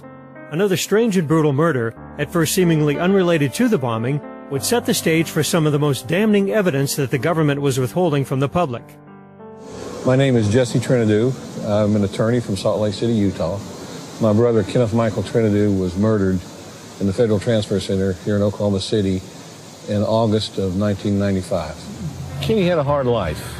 You know, I've often thought about that and how he ended up the way he did. He was an incredibly bright man, an incredible athlete. He set the national record in high school for the 2-mile run as a freshman. Went into the service, and like so many boys did during the Vietnam War, they come out heroin addicts. He robbed banks, or 2 banks, to support that habit. He was caught and he pled guilty. He went and did his time. He was a very strong guy. He wasn't very big, but he was very tough. He was easygoing, but he wouldn't back down. So if you pushed him, you were going to get a fight, and it was a fight you were going to lose. We loved him and stood behind him, and he was a good man. Kenny was supposedly arrested for a probation violation and sent to Oklahoma City at the transfer center for a probation hearing. We now know that that's crap.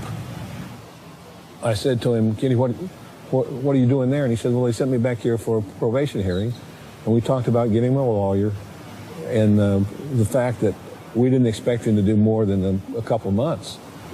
And so my mother called me at work. It was about 7 in the morning, and told me that, and I couldn't believe it. That Kenny supposedly killed himself, because I had just spoken with him the night before.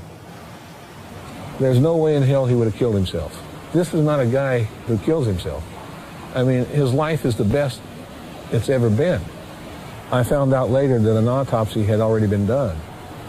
Now, the federal government didn't want one done, but the state of Oklahoma required one for a death and incarceration. So the federal government didn't know there was an autopsy done, and did not want the autopsy done. And the federal government went twice to the medical examiner's office asking to have Kenny cremated. It took a week to get his body released and home. And I kept getting the runaround from the federal government, and finally I just screamed into the phone one day, why don't you keep him? And when the body comes home, it's totally made up, so you can't see the wounds. He was beaten head to toe. His skull was smashed in 3 places. The soles of his feet had been beaten. You could see the fingerprint bruises on his arm where he'd been held. His throat was cut, and he'd been strangled. And the federal government said it was a suicide by hanging. When his body's turned over to the medical examiner, 2 hours later, he's wearing nothing but boxer shorts. The government said they don't know what happened to the clothes. They cleaned the cell that morning, so the medical examiner can't do an examination of it. And the medical examiner is not allowed into the cell for 6 months. And when he finally is allowed in, he does a test that's called luminol that will reveal the presence of blood. And Fred Jordan told me that the cell lit up like a Christmas tree. The logbooks involving my brother disappeared. The ones that didn't disappear, the pages from the logbooks are missing. The crime scene photographs disappear. The negatives of the crime scene photographs disappear. The video camera supposedly malfunctions. Within an hour of death, he'd consumed the equivalent of 30 bottles of Coca-Cola. And Dr. Jordan told me that caffeine is used in a lot of countries, like third world countries, to enhance pain under torture. And he also told me that the beatings on the soles of the feet were indicative of torture. And I believe it was the FBI. I firmly believe that for a lot of reasons. Now, I didn't start out believing that. I started out trusting them until I could see what they were doing. And they would come to me asking for information and then immediately go and destroy the evidence, threaten the witness, do everything they could to prevent the case from being made of murder. Information was coming into me. People were leaking me stuff. They wanted me to know. They didn't want me to know who they were. Late December of 95, early January 96, I get a phone call. The person won't leave their name. The person said, your brother was killed by the FBI. They said it was an interrogation that went bad. It was a case of mistaken identity, that he fit a profile of people who are robbing banks to get money to attack the federal government. Just before he was executed, I get a message from Tim McVeigh. And he told me, he said, when I saw your brother's picture and heard what happened to him, I wanted you to know that I think the FBI killed him because they thought he was Richard Lee Guthrie. Early on, the FBI had investigated the possibility that a string of bank robberies committed by what the media dubbed the Midwest Bank Robbers had financed the bombing. Led by Peter Langen and Richard Lee Guthrie, a.k.a. Wild Bill, the gang called themselves the Aryan Republican Army. The purpose of the robberies? To finance a race war within the United States. Wild Bill closely resembled some of the John Doe No. 2 sketches and had a tattoo similar to that reported by witnesses. In an affidavit, Peter Langen revealed that a member of the ARA had admitted to liabilities concerning the bombing. Another member had threatened, "We're going to get them. We're going to hit one of their buildings during the middle of the day. It's going to be a federal building." Most of the ARA was arrested for bank robbery soon after the bombing. Peter Langen offered to provide information about his co-conspirators' relationship with McVeigh. This offer was refused. Then I got a call from a great guy, J.D. Cash. He was a hunting and fishing reporter at the McCurtain County News in eastern Oklahoma. He'd had friends that were killed in the bombing and family, wounded. And one day he calls me up and he says, "Jesse, can I talk to you?" And I said, "Well, sure, who are you?" He says, "I'm J.D. Cash." He says, "I'm investigating the bombing in Oklahoma." And he said, "I'm interested in your brother's death. Can I ask you some questions?" And I said, "Yes." And J.D. said, "Well, do you have any tattoos?" And I said, "Yes." He said, "What and where?" I said, "A dragon tattoo on his left forearm." J.D. said, "Oh my God." He said, "Are you sitting down?" I said, "Yeah."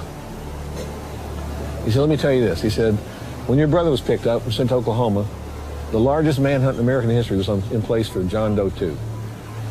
We didn't start out to solve the Oklahoma City bombing case. We started out for justice for my brother. But every lead, every trail, every bit of important evidence has brought us to the Oklahoma City bombing. Now, the Freedom of Information Act is an act Congress passes that says the government's supposed to turn over documents and information to you that you request, unless there's a good reason not to, such as national security. I bring the first FOIA suit saying I want all documents showing a link between the FBI and the Southern Poverty Law Center and the Oklahoma City bombing. And the FBI comes back and says there are no documents. They didn't know that I'd been leaked 2 teletypes from FBI Director Louis Freeh, then Director Louis Freeh, talking about Elohim City, talking about informants, talking about the Southern Poverty Law Center, talking about the fact that McVeigh had called Elohim City 2 days before the bombing asking for more help. So I sued them, and they walk in the court and they tell the federal judge there's no documents. Well, I file those too. The federal judge looks at them and says, "You go back, you do a manual search, and you bring everything you find back in the court." Well, then they come back and plead with the judge, and they say, "Judge, we promised anonymity, and if we have to disclose these documents, it will reveal their names and their lives will be in jeopardy." German citizen Andreas Karl Strassmeyer, a.k.a. Andy the German, came to the U.S. in the early 90s. Professing neo-Nazi beliefs, he moved to Elohim City, becoming their chief of security. He was reported by ATF informant Carol Howe and others to make threats about bombing federal buildings and assassinations of public officials. It is known that McVeigh called Elohim City twice, looking for the mysterious German, when members of the ARA were living with Strassmeyer. McVeigh also attempted to reach Andy's attorney Kirk Lyons by phone in the days before the bombing. We started looking at Strassmeyer real hard, and this guy didn't add up either. He was on special assignment and disappears and shows up in Elohim City. He came in through Texas and was placed at Elohim City. Now, why Elohim City? I mean, nobody in Germany, if I haven't heard of Elohim City and I live in Oklahoma, how does anybody in Germany hear of this place? Well, evidently, it was from a lawyer named Kirk Lyons. I start putting dots together. And I started finding out who these people are and who they know and who they run with and what their background and what their history is. And we create a picture from this. We have Strassmeyer doing all this paramilitary training, takes over as chief of security of a place that didn't need any security, tells them they need to get rid of their shotguns and deer rifles and buy assault rifles and SKSs and AKs and stuff like this because they're going to be the next Waco. Well, he scares them down there. They don't know what to do, so they start, gearing up for the last days of the book of Revelation. Strassmeyer is an interesting character, these documents we got from the court. It's my understanding he's a German intelligence officer. He is apparently, after the bombing, taken out of the country by a former CIA operative back to Germany. His visa, as I understand, had expired, and no one picked him up, and he was smuggled out through Mexico and back to Germany. I said, why wasn't Andy Strassmeyer questioned? And one of the attorneys said, oh, we did question him. I said, yeah, but you waited until he got back to Germany, and then you called him up over the phone and asked him, did he have anything to do with the bombing? At Tulsa, at Lady Godiva's, which is a strip bar, one of the strippers named Sean T. said that McVeigh and Strassmeyer and several people had come in a few days before the bombing, and there was a Ryder truck parked out in the parking lot. What we can say about Timothy McVeigh's connections to Elohim City is that he called there at least twice, once on April 5th and once on April 17th, that he checked into a motel within miles from there, that he received a speeding ticket within miles from there, and that he also calls outlying areas of Elohim City residents or acquaintances.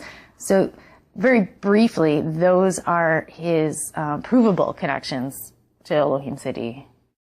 The Southern Poverty Law Center, along with the FBI, kept informants in Elohim City. One of these may have been Strassmeyer, the supposed neo-Nazi. Known primarily for its work in litigating against hate groups and its outspoken chief counsel Morris Dees, the SPLC has also become an informal intelligence gathering arm of the FBI and now the Department of Homeland Security. They share the same interest with the federal government in suppressing what they knew about prior knowledge. By the FBI's own admission, there were at least between 4 and 6 informants at Elohim City. I don't know what the population of Elohim City is, but it sounds like whenever 3 people get together to talk about overthrowing the government, 2 of them are working for the government. Andy Strassmeyer's roommate at Elohim City was Michael Brescia, a young skinhead from Philadelphia who was also a member of the ARA. He was later convicted for bank robbery and also bore a striking resemblance to the John Doe No. 2 sketches. The FBI and the ATF had something to hide in eastern Oklahoma. Was McVeigh in Elohim City? If so, what was he doing?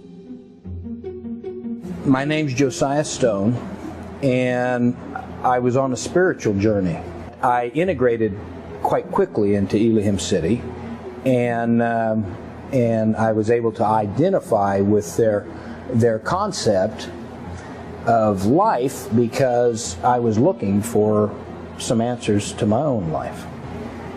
I saw Timothy McVeigh at Elohim City 8 weeks prior to the Oklahoma City bombing. And I remember him distinctly because he has a distinct face. But he was smiling. He was smiling. He was happy as he could be.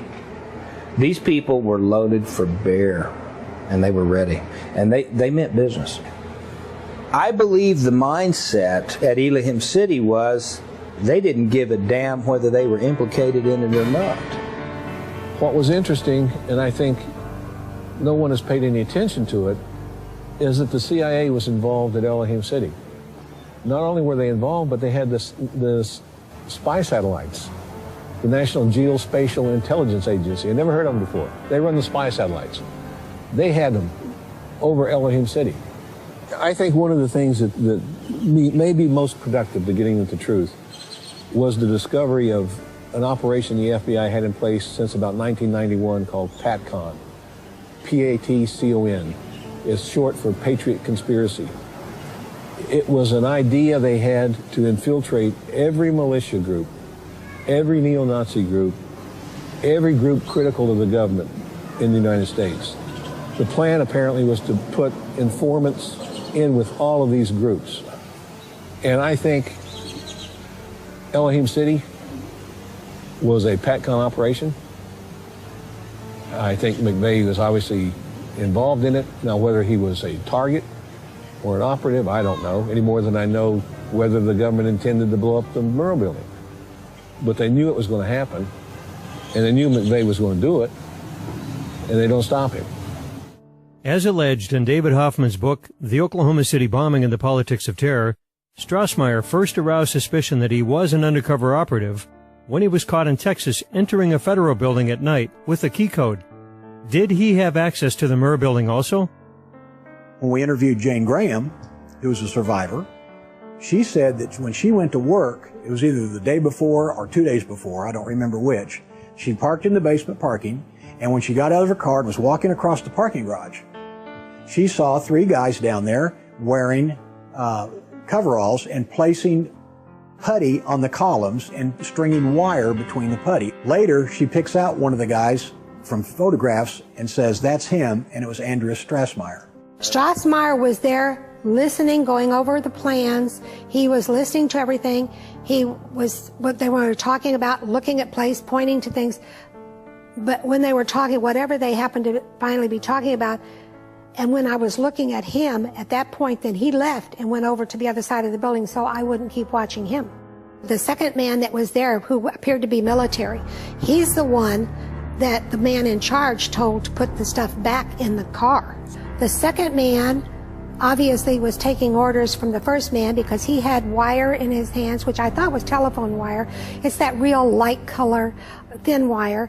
And he also had what appeared to be gray putty. Well, that's exactly how you string composition C4 with det cord. And the details are chilling. We'll also focus on surveillance cameras that caught the bombing on tape, and maybe the men behind the bombing. The News Channel has new information tonight that there's a chance surveillance tapes could be the smoking gun evidence.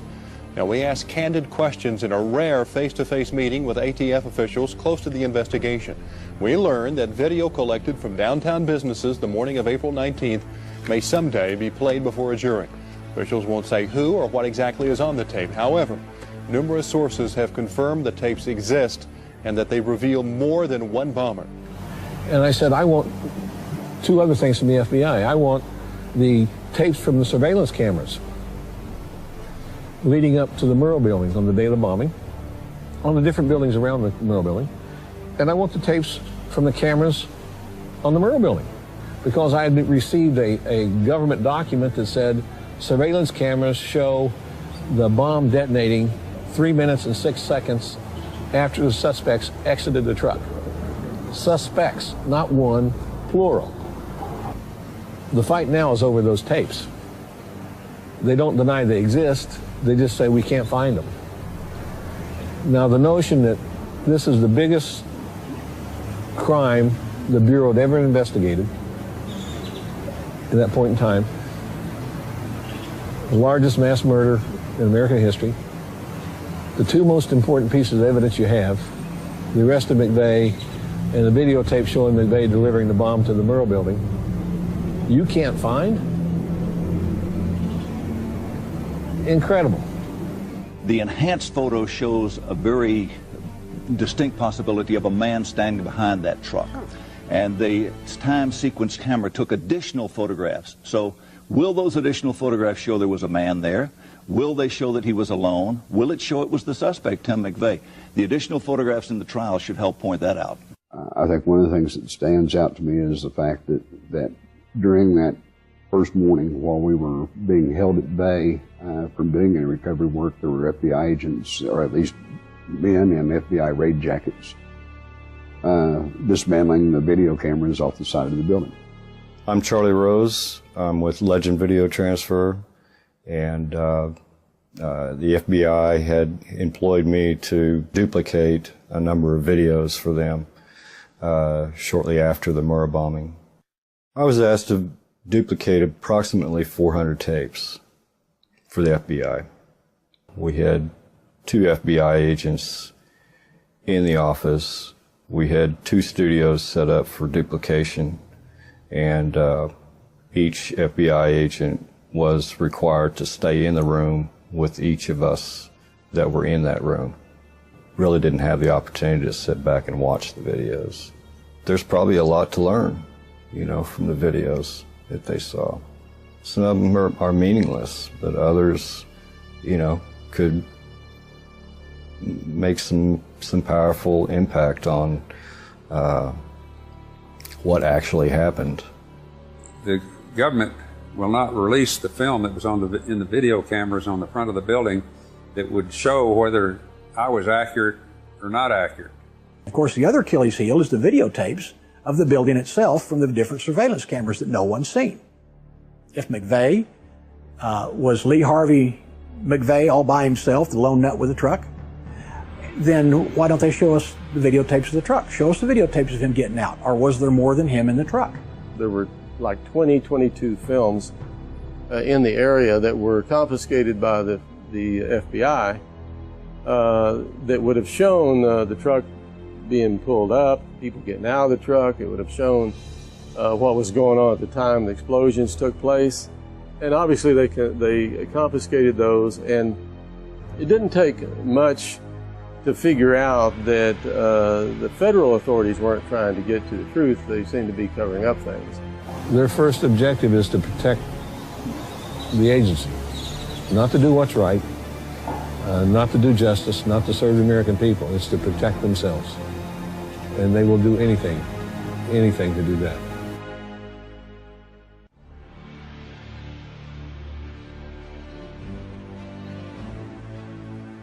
Tim McVeigh was honorably discharged from the Army 3 years before the bombing, leaving behind an exemplary service record. After a brief but intense combat experience in the Persian Gulf War, McVeigh tried out for the Special Forces. He pronounced himself unable to continue just a few days into the testing and returned to his unit demoralized and, some say, a changed man. Through being able to see Timothy McVeigh's letters to his defense team, this is really behind-the-scenes stuff, letters to his family, the memos that the defense team writes, which detail his mood from day to day, some of the medical reports while he's in prison, which detail his thoughts. On the one hand, you have the McVeigh who's mad at the government. On the other hand, you have the McVeigh who works for the government. The defense team themselves could never obtain his full military records, and that even though they were ordered by a judge.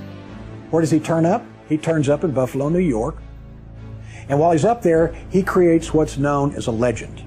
Now, a legend is when you go undercover or you get sheep-dipped. Sheep-dipped means you change your identity, you change who you work for, and become a new person. He changes his personality up there, and all of a sudden he's ranting and raving about the Turner Diaries and overthrowing the government and all this other nonsense to where they're going. This guy's a wacko. He works up there 6 months and disappears. Where do we find him again? Going into militia meetings and doing the same thing, making sure he's noticed. If you look at Lee Harvey Oswald and Tim McVeigh and other patsies, they're very similar. They're in the military, they've got security clearances.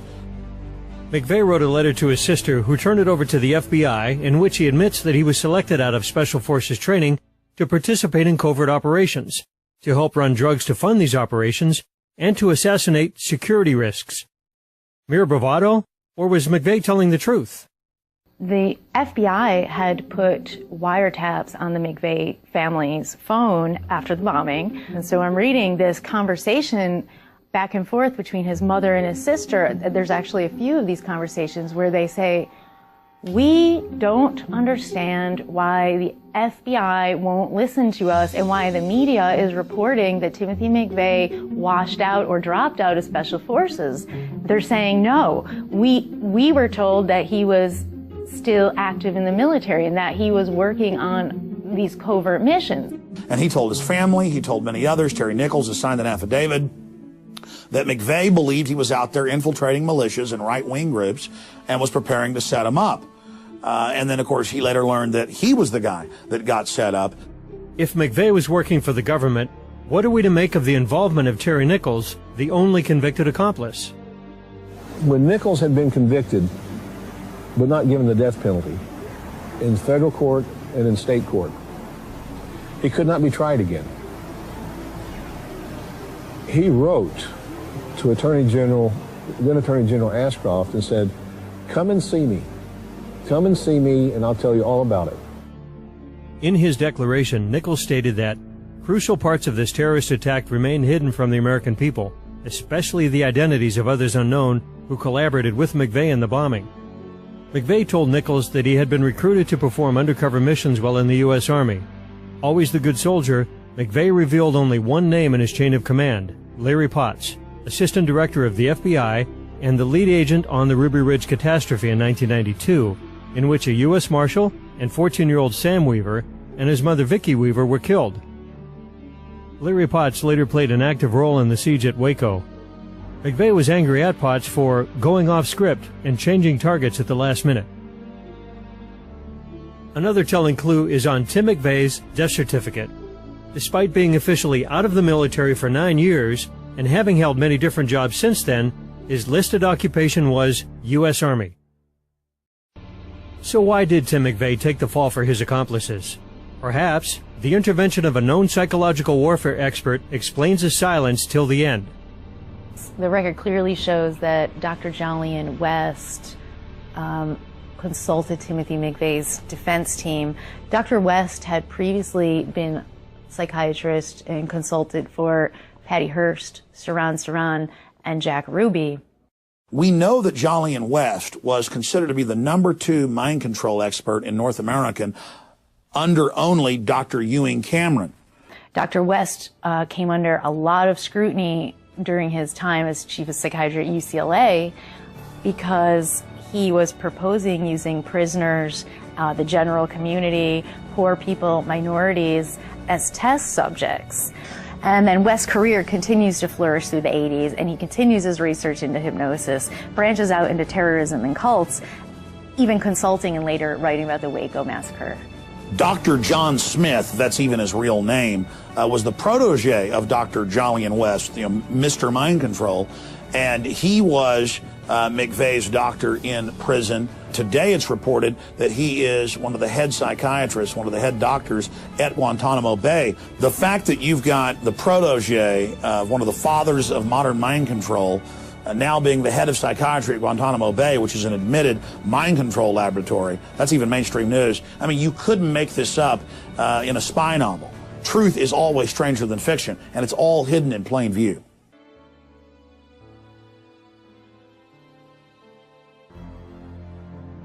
Was the bombing the product of a sting gone out of control, with McVeigh taking the blame for a series of government failures? They kind of set up a sting operation, it appears to me, that went bad. They thought they would stop, the efforts of Strassmeyer, Millar, and others through Elohim City. I eventually talked to this Senate staffer, and he informed me that the Oklahoma City bombing was actually a sting operation that went wrong, and that the effort to cover it up was because they were not able to stop this sting operation. When it fell apart in that they weren't able to stop it right before it took place and proclaim to the public how great they were, so they could get new funding for the ATF, because the ATF had lost so much credibility due to the Randy Weaver situation. I don't know if anybody will ever know. I know my brother was killed. I'm often asked why. I know my brother was killed for information he didn't have about the bombing. Why the people in the Murrah building were killed. As I said, I don't know if they intended it or it just got away from them. God, I hate to think that they did it on purpose. Perhaps it was a deliberate attack by a criminal element in this government, using the reins of power to execute and cover up their crime. In 2006, the American behavioral scientist published the whole journal on this concept that's being developed called a state crime against democracy, SCAD for short. There's a recognition, a growing recognition among academia that oftentimes people have not pursued culpability into elite crimes for the fear of being called a conspiracy theorist. When there is a state crime against the people, what generally happens is that inquiries into these crimes tend to be highly controlled, tightly framed, and the and totally reliant on agencies who stand to be embarrassed by investigations. It's now been declassified that the Gulf of Tonkin in 1964, to get the United States fully committed into the Vietnam War, was a staged event, and those LBJ tapes have been released, where days before McNamara is telling him on the phone how they're going to stage the event to get the United States into the war and what he would need to say at those press conferences. In early 1995, the entire United States was politically awakening. The population was angry about Waco. They were angry about the United States losing its sovereignty and Bill Clinton trying to pass anti-Second Amendment legislation. The federal government was forced to basically come in and create a crisis so they could demonize anyone who thought the government was too big or out of control. In 1994 and 1995, the Congress had tried unsuccessfully to pass their omnibus crime bill that expanded federal jurisdiction, that went after the Second Amendment, that was going to create all these new federal agencies to spy on the American people. And that was one of the reasons that Oklahoma and other states were upset. They understood this was totally unconstitutional and a huge federal overreach, and it violated the 10th Amendment. But after the Oklahoma City bombing tragedy, suddenly they were able to rename it as the Anti-Terrorism Effective Death Penalty Act, and that was able to sell through. Well, I think one of the things we'll be seeing over the next few weeks and months are new legislation, both to deal with domestic groups and international terrorism. There's already one bill, the Omnibus Terrorism Act of 1995, that's on the cards. One of the dangers is that we stepped a little bit too far, and this bill is very controversial. We see amazing parallels between Oklahoma City and 9/11. And we see it also being used as a mass conditioning tool to launch a new war. In the case of Oklahoma City, a war against the American people. In the case of 9/11, a war against the Middle East and an invasion for resources. President Obama's Chief of Staff, Rahm Emanuel, recently said that you can never let a good crisis go to waste. This is an example of realpolitik. Taken to its extreme, we can quote the words of Robert Shapiro, former Clinton advisor, who recently wrote in an editorial that the only thing that can save the Obama administration is another terror attack like Oklahoma City or 9/11. So they think of us as expendable. They're willing to ride our ashes, stand in our graves to preserve their position. This is an example of the noble lie. And in the months and weeks building up to the Oklahoma City bombing, there was incredible conditioning on the news. These people are scared of the federal government. They're terrorists. They're going to kill you. They're going to bomb you. You watch, it's going to happen. And then sure enough, it happened. And then you look at the evidence, and government and black op fingerprints are all over it. The establishment is going to have trouble in the future orchestrating further atrocities like Oklahoma City, because the public is now really getting wise to their tricks. Oklahoma City is one of the best examples we've got where we can prove clearly that the official story is a fraud, that the government was involved and is using it to demonize good Americans. April 19, 1995 will live on in history as a reminder that we must all take an active role in holding our leaders accountable. Its legacy and lessons must be rooted in truth, not myth. The victims demand truth and justice.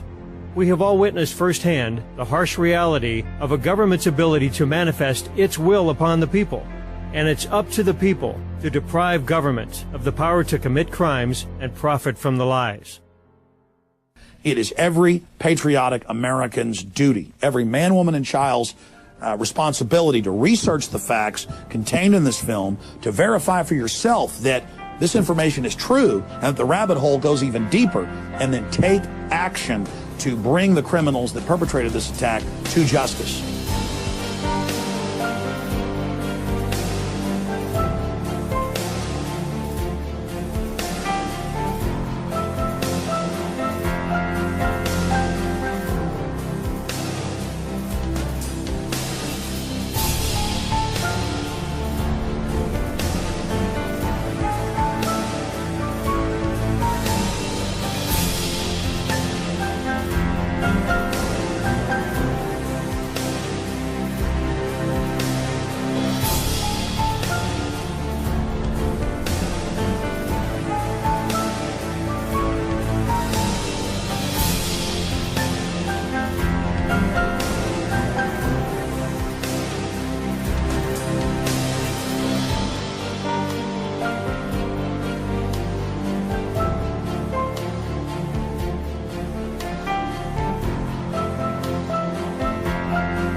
The year was 1913. Woodrow Wilson was president, and powerful banking interests, who had been trying for years, finally achieved their long-term goal of a silent coup d'etat by taking control of the American government. The first thing they did to accomplish that takeover was convince Secretary of State Philander Knox to lie to the American people and tell them that the 16th Amendment, the Income Tax Amendment, had been legally ratified by the states when it was not. The bankers knew that this tax would ultimately end up in their pockets. Because of this fraud, the American people were led to believe there was now a tax on their labor. Congress and the president are completely aware of this fraud, and it was even cited in a recent court case.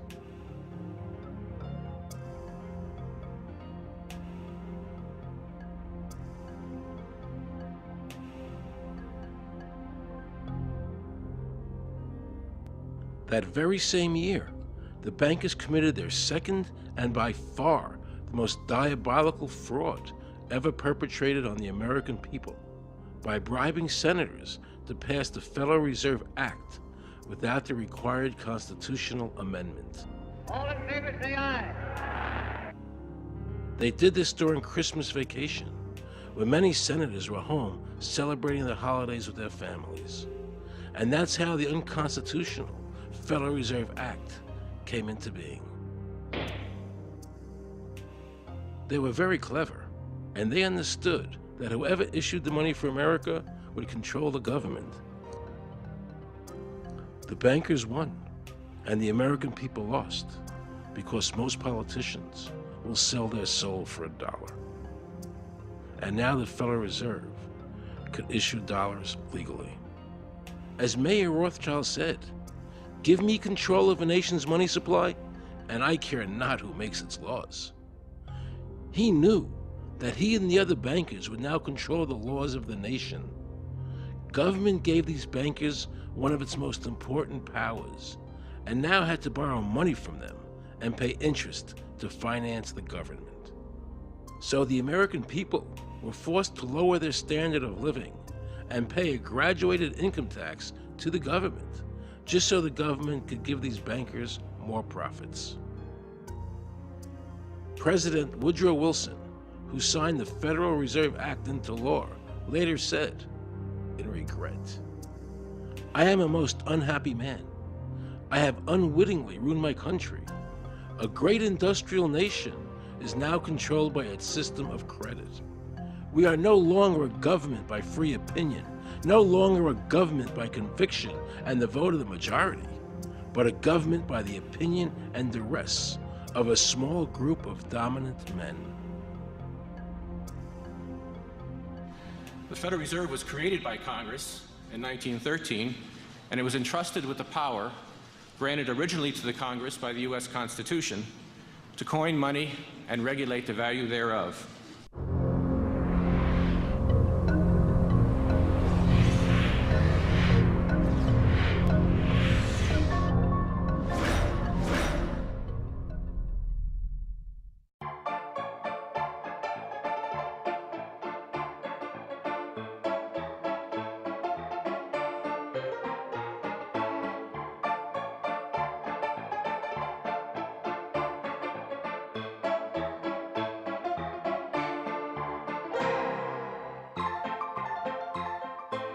What's your name? Jan Crafting? Hi, Jen. I'm Aaron Russo. I produced the movie Is this a joke? Am I going to No, make no, it no, look it's not a foolish? joke. Okay, good. No. I produced the movie Trading Places with Eddie Murphy and The Rose with Bette Midler, many movies, and I'm doing a feature film. And my film is about my quest to find out whether or not people pay income taxes. Do you pay an income tax? Yes, I do. You do? Yeah. Have you ever seen a law that requires you to pay an income tax? Have I ever read it? You mean in the page, black and white? No, no. So you pay the income tax, I assume? Of late. Well, actually, no, I didn't file last year, but I'm sorry, is this on film? No, I paid my tax. My question to you is, have you ever seen a law that says you have to pay an income tax?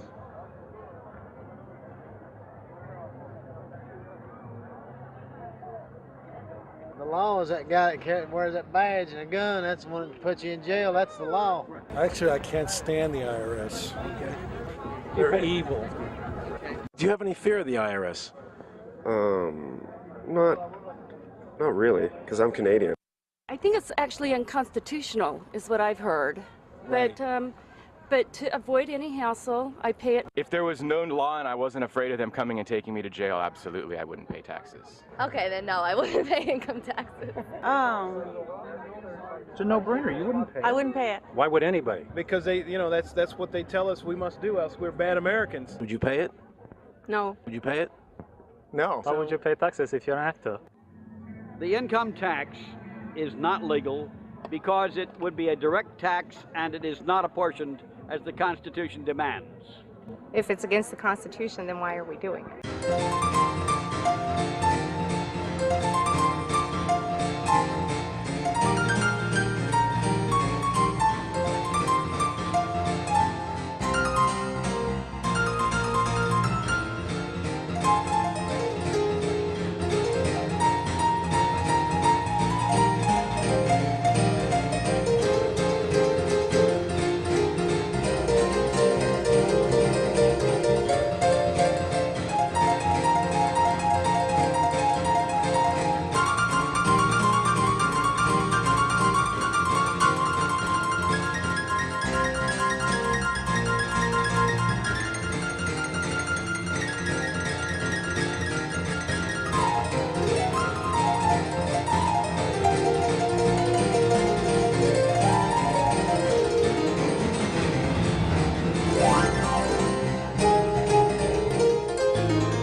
I really expected that, of course, there's a law that you can point to in the law book, the code, that requires you to file a tax return. Of course there is.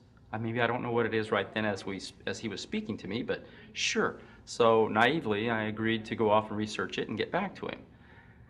3.5 months later, I was at that point where I couldn't find the statute that clearly made a person liable, at least not me and most people I know. And I had no choice in my mind except to resign. I had to leave the IRS because I presented evidence that I had accumulated indicating that the agency was violating the law and violating people's rights. And I asked the agency for a response to my sincere concerns.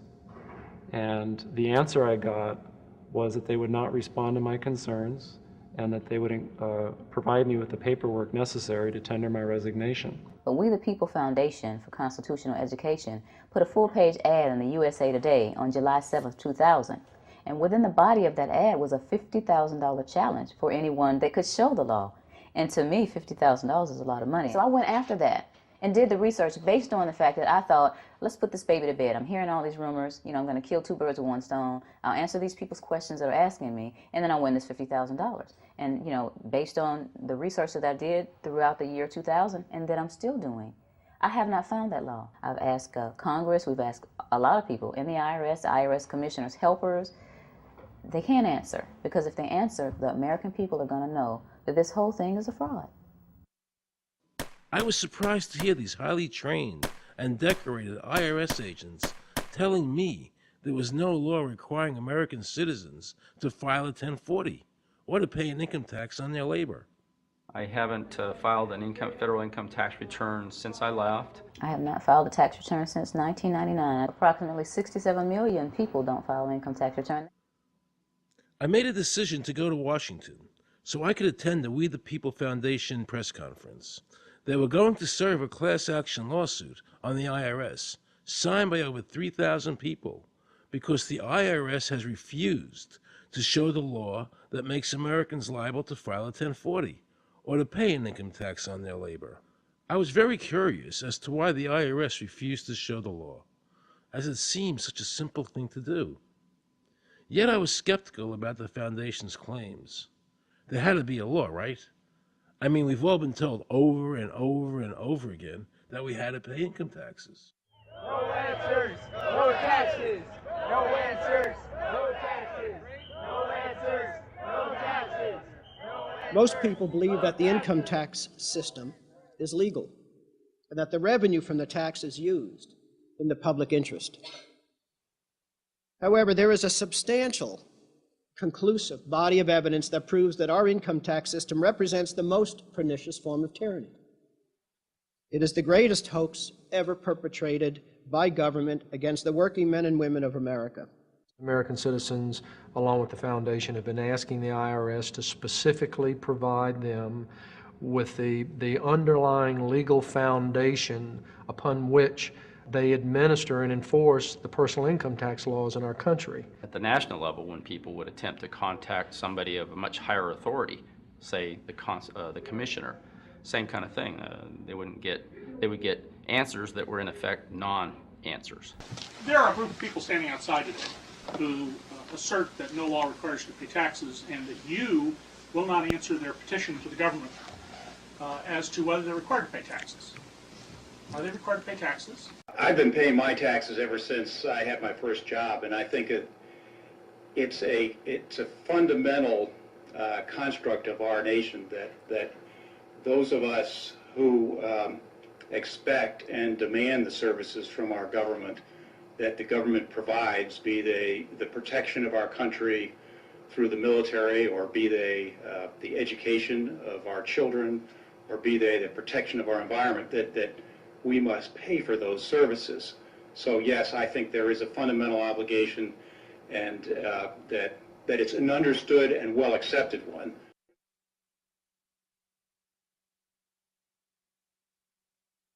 Joe Bannister and I had a meeting in the White House with President Clinton's economic advisor, Jason Furman. He accepted the remonstrance for the president. On June 2nd, I called and spoke with him. His words were, "We have decided that the issue of the legality of the income tax is not a high priority matter for the White House, and we will not be participating in any conference on the subject."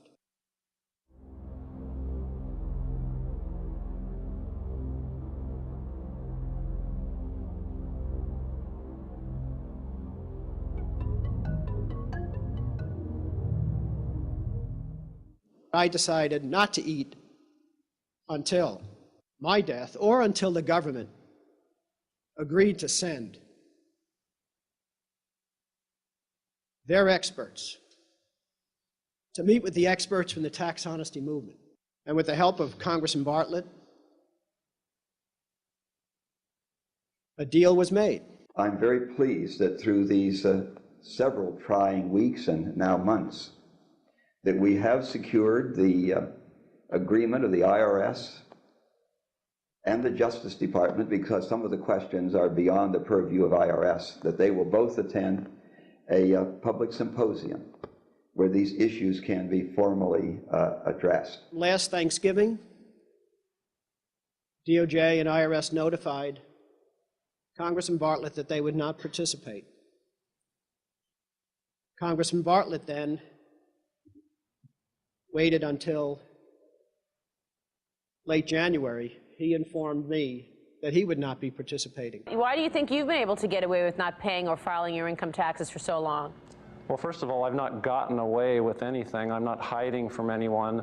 I'm simply asking the IRS to show me the laws that apparently require me to do these things, and they are suspiciously reticent to answer questions from me. And of course, there are millions of other people, many other organizations who have attempted to get answers. They act very suspiciously when asked to simply sit down at the table with the American people and discuss what their obligations are. Rather than pulling up a chair, they pull out a club.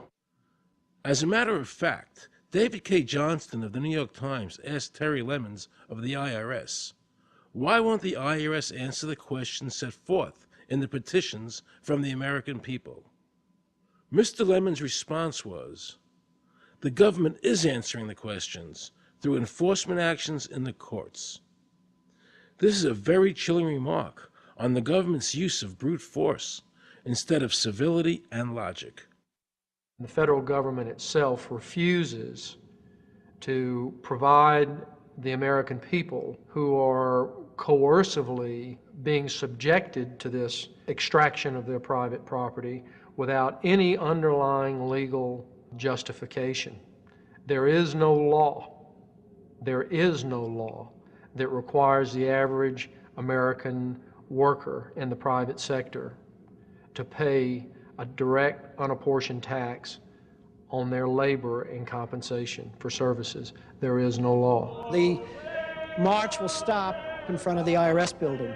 They are now going to serve a class action lawsuit on the IRS. Very courageous. My name is Charles Bell, and I'm here to serve this complaint on behalf of the American people to the Internal Revenue Service. The complaint is accompanied by an affidavit. It's under the hand of Robert Schultz. Case was served. We'll call you with the case number. Case has been filed. We'll call you with the case number. Thank you. Okay, thank you. We appreciate your time. America, baby! Freedom! Today, effectively, the people have said to their servant government that that our rights are not going to be any longer denied, and that we're going to have answers to our petition, our legitimate, lawful petitions for redress of grievances, which are guaranteed in the First Amendment to our Constitution. So once and for all, we will get an answer. On August 31st, 2005, federal judge Emmett Sullivan ruled, the government does not have to answer the American people's questions, even though it is guaranteed in the First Amendment. Our courts have made a decision that government does not have to show the law that it enforces. And the press never reported on this. Have we given this judge the authority to overrule the Constitution, the very foundation of American life?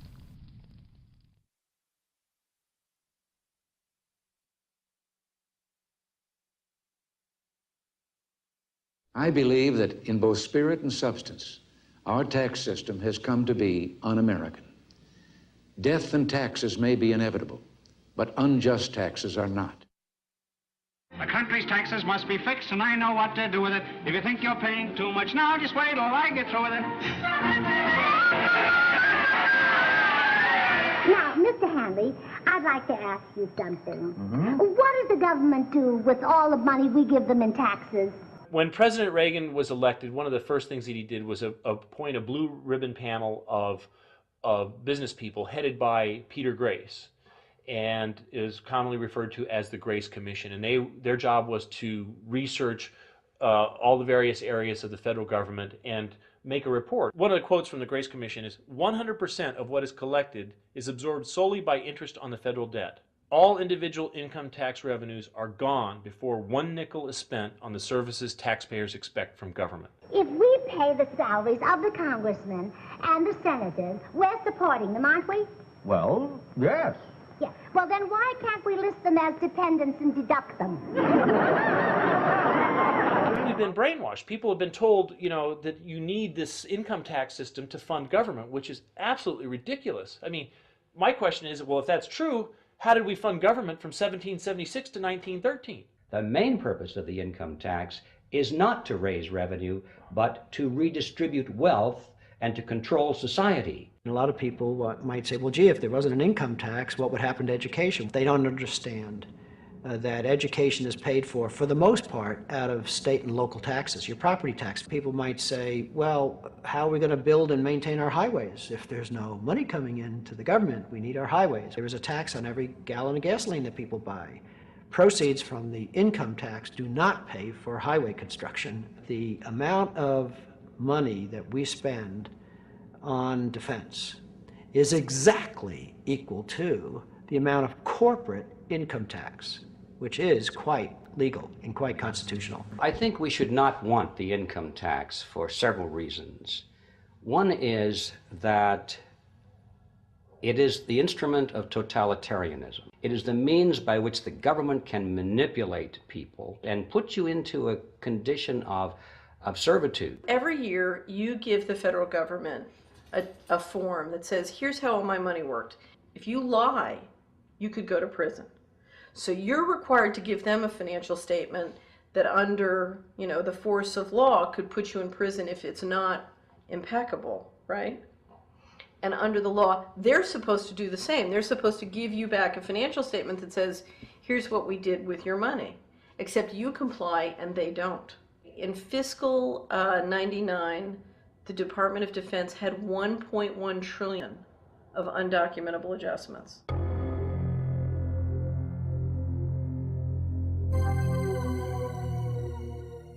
The following year, they had 2.3 trillion of undocumentable adjustments.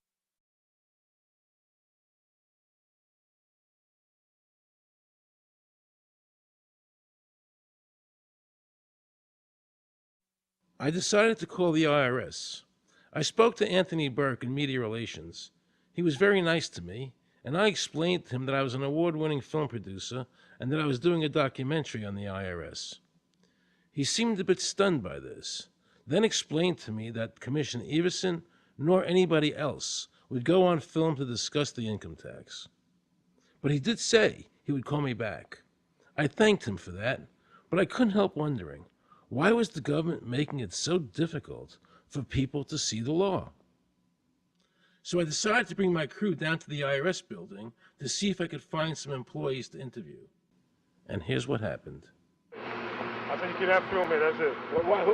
Who are you to tell me I can't film here? What's the law? Just tell me where the law is that says that.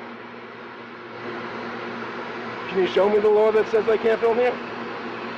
Is America a free country? I told him they couldn't film here, and he's asking 9 million questions. I told him that's a federal government law. Hey, I told him he couldn't film here. He's telling me he's a citizen and all that, so... He told me I couldn't film him, and saying, where's the law that says I can't film here? And I'm asking another question, sir. Then Homeland Security showed up, because I was such a threat to Washington. You got a driver's license up? Yeah, I do. Put that away from me. After convincing Homeland Security I really wasn't Osama bin Laden, I kept wishing the IRS would allow me to interview somebody. Why wouldn't they show the law? What were they so nervous about? I began to have a frightening thought. What if it was our own government we had to be afraid of? With that disturbing thought in my mind, I went to see a group of tax experts. You can look through the statutes and look for the law that requires you to pay. And when you do that, you can't identify a law that requires the average person in America who earns a wage and works in private business to pay an income tax. The Constitution allows for two kinds of taxes. They're called direct and indirect. The federal government in the Constitution can tax almost anything, as long as it apportions the tax if it's direct.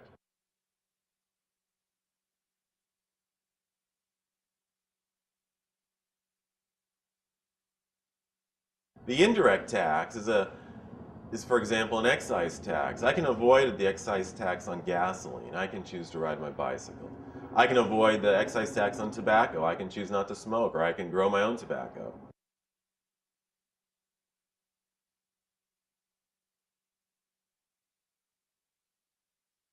The income tax which is being applied now doesn't meet the criteria of either direct or indirect taxes. The IRS claims that in 1913, the 16th Amendment, the Income Tax Amendment, allowed the government a third form of taxation. What was the Supreme Court's ruling on that? The Supreme Court in the case of Stanton versus Baltic Mining. I mean, what could be clearer than this? The provisions of the 16th Amendment conferred no new power of taxation. The Ruschauer case also said that the 16th Amendment did not impose any new taxes and did not change any of the taxing restrictions of the Constitution. There were also several other major Supreme Court cases in that same period from 1916 up until about 1923. Stratton Independence versus Hobart, Southern Pacific versus Lowe, Bowers versus Kerbo Empire, Burnett versus Harmel, Doyle versus Mitchell. It's actually very simple. Congress tried to enact an income tax in 1894. The Supreme Court said that's unconstitutional. When the Supreme Court says something is unconstitutional, it's unconstitutional. They tried again in 1913, and the Supreme Court said the 16th Amendment conferred no new power of taxation. So if they didn't have it then, and they didn't get it, they don't have it. There is no constitutional basis for a tax on the wages of Americans living and working in the 50 states of the Union. Period. End of argument.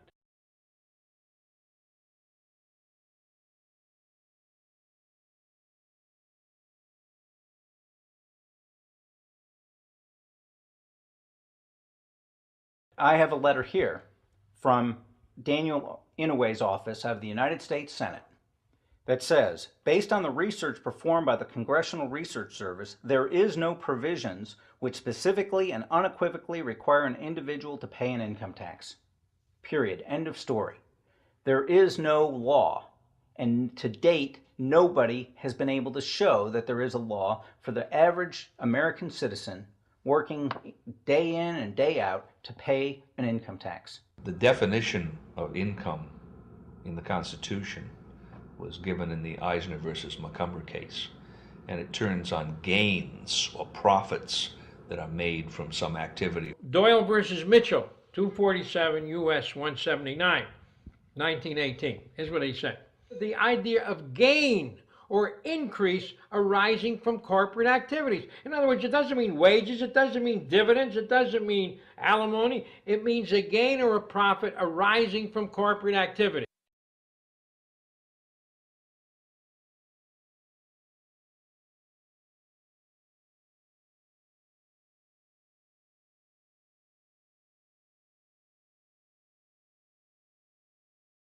These liens that are recorded against people by the government for tax liens are nothing more than allegations. They are non-substantive. They have never been determined by a neutral third party, such as a court, to have one shred of validity. If you ever get a notice of an audit or anything else, the first thing you should do is a Freedom of Information Act request for records that they're using to substantiate or justify the audit. There is nothing in the Internal Revenue Code that creates any such thing as an income tax evasion or crime. There's nothing in the code that allows IRS agents to seize property. The government is involved in judicial blackmail. The government knows that if it legally seizes somebody's property, that person doesn't have the funds and he can't even get a lawyer who can help him. I conducted investigations in the Title 18, the Criminal Code, the U.S. Criminal Code. And in there, the statutes and the regulations are very specific as to what's violating the statute. In the Internal Revenue Code, Title 26, there's nothing specific in there. I mean, even the FBI feared the IRS. You have to understand that an agency which will unlawfully impose a tax that doesn't exist is not going to care. If we, the people, don't know what our rights are, they're not going to tell us. If Americans just learned that the IRS was actually knowingly deceiving them, that would be enough for them to rise up and put a stop to it. This small booklet includes the Constitution of the United States, the Bill of Rights, the Declaration of Independence. This is a document that every citizen should read. It's a document which freed an entire nation. This is the Internal Revenue Code. And this document, and the unlawful application of this document by the Internal Revenue Service has enslaved the nation that this document attempted to free. I was very impressed with the people in the tax honesty movement. They weren't kooks, they were highly intelligent, well-researched, and very genuine. I was wondering why I never heard about all these Supreme Court decisions in the media. So I really wanted the IRS's point of view, because to get the true story, it was imperative I hear both sides. I kept wishing Anthony Burke would call me back. He seemed like an honest man. I then proceeded to call my message machine. Hi, this message is for Aaron Russo. This is Anthony Burke at the Internal Revenue Service. Let me suggest some people that you might want to think about talking to. One would be Don Alexander, who's a former commissioner who's here in town in Washington.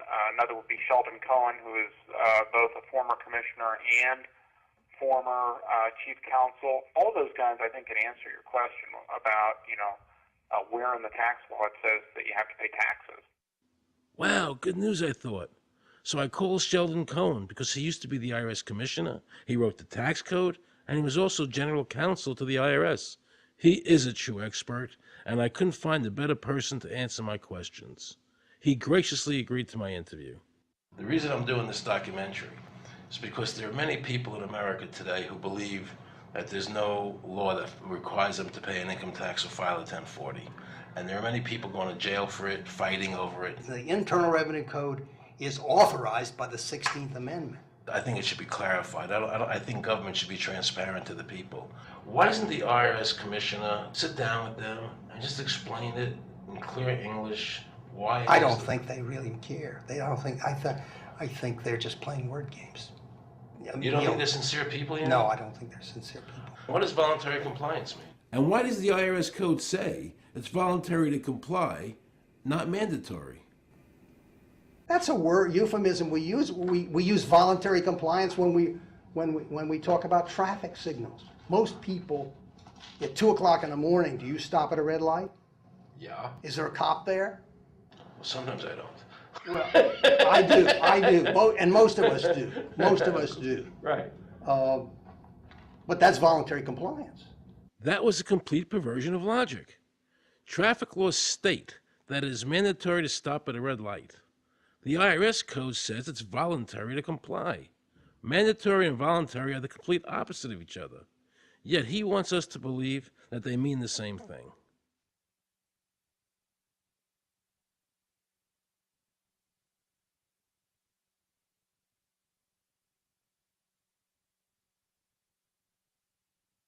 So can the government criminally prosecute somebody of information put on their 1040? Yes.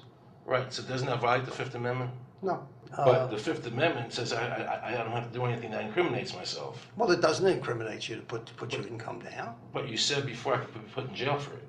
The commissioner wants us to believe that although the IRS demands that you fill out the 1040 and you can go to jail for it, that they are not violating your Fifth Amendment rights of self-incrimination. That is absurd. Isn't it true that the word income is not defined anywhere in the Internal Revenue Code?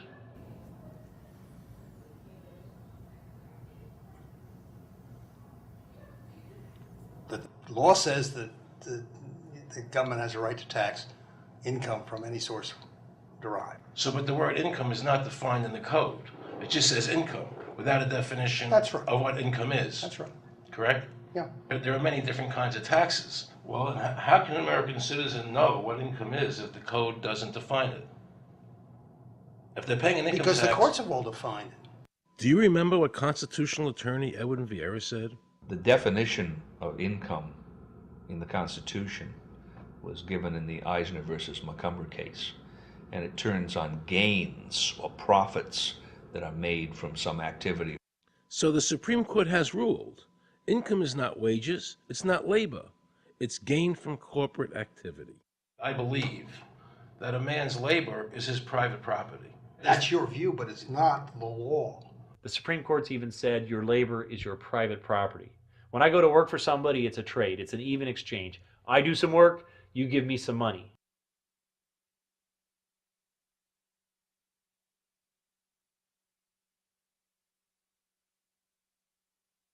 In 1916, we had the Bruce-Shaber case and the Stanton case.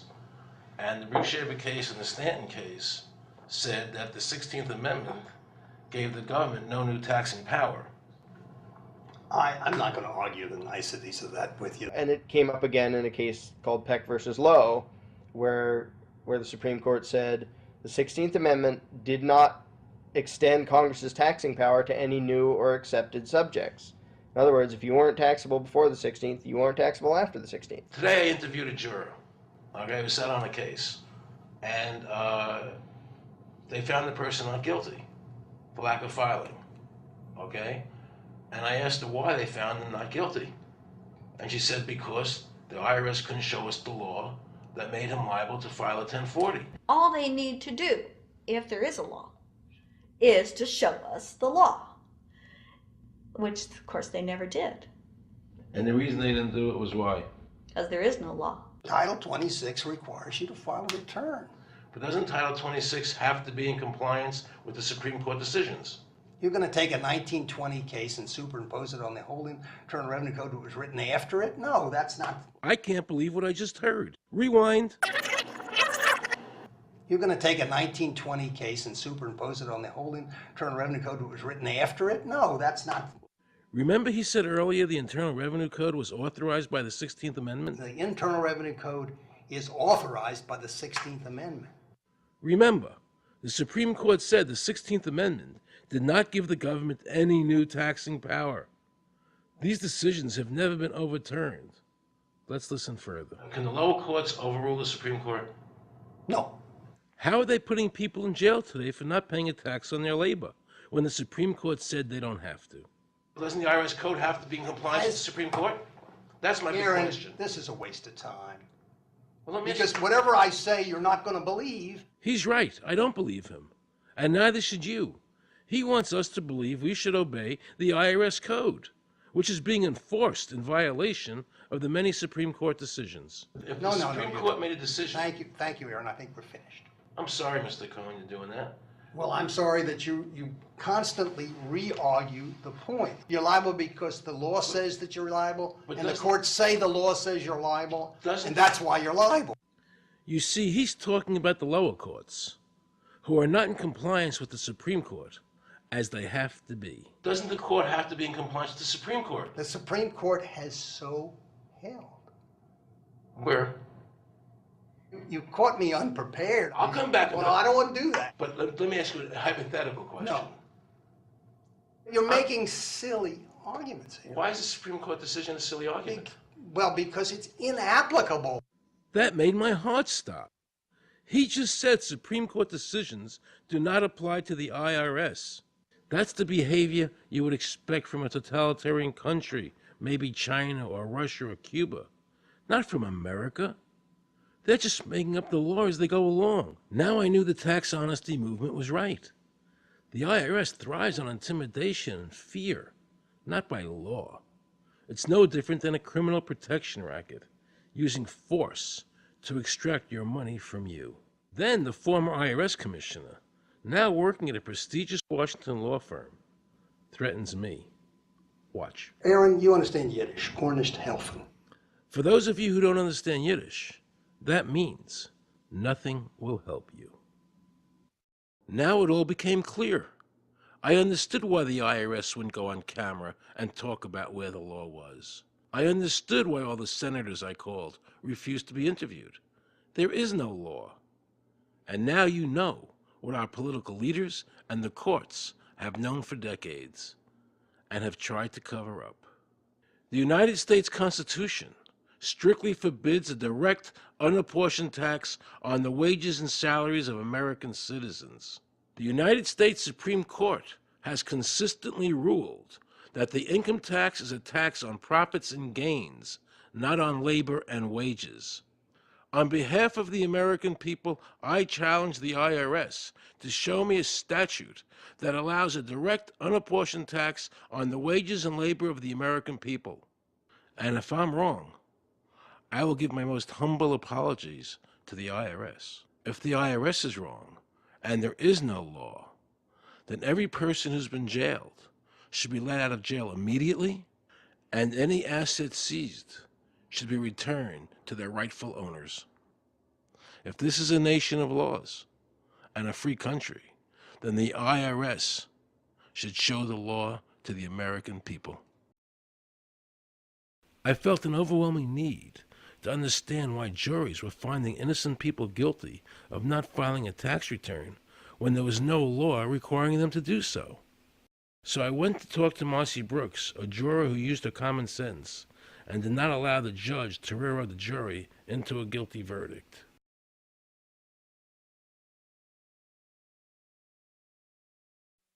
He was being tried for 4 counts of not filing his income tax. Okay. And our question was, well, what is to decide? Either he did or he didn't. It never occurred to us that he might actually be innocent while at the same time not filing. In the federal government, it is not a felony not to file taxes. Finally, they said, okay, if we're going to get this guy, we're going to have to put it in the state. They called up the IRS agent, Agent Craner. Craner? Yeah, Robert Craner. This is Ken Doherty. He's also an investigator with the Illinois Department of Revenue. This is a request for a copy of the delegation and authority order. Right, and I talked to my boss about that, and he said that my badge is that. Badge is the authority. I thought it had to be in writing. The last question that the defense asked him was, did you write any of this down? And Agent Craner looked right at him and right at us, and he said, I never wrote anything down. And yet when we saw the video, there he was, writing notes, you know. And so I'm thinking, okay, at this point, the judge is supposed to say, Agent Craner, it is clear that you have committed perjury. It wasn't even noticed. It finally came to the climax.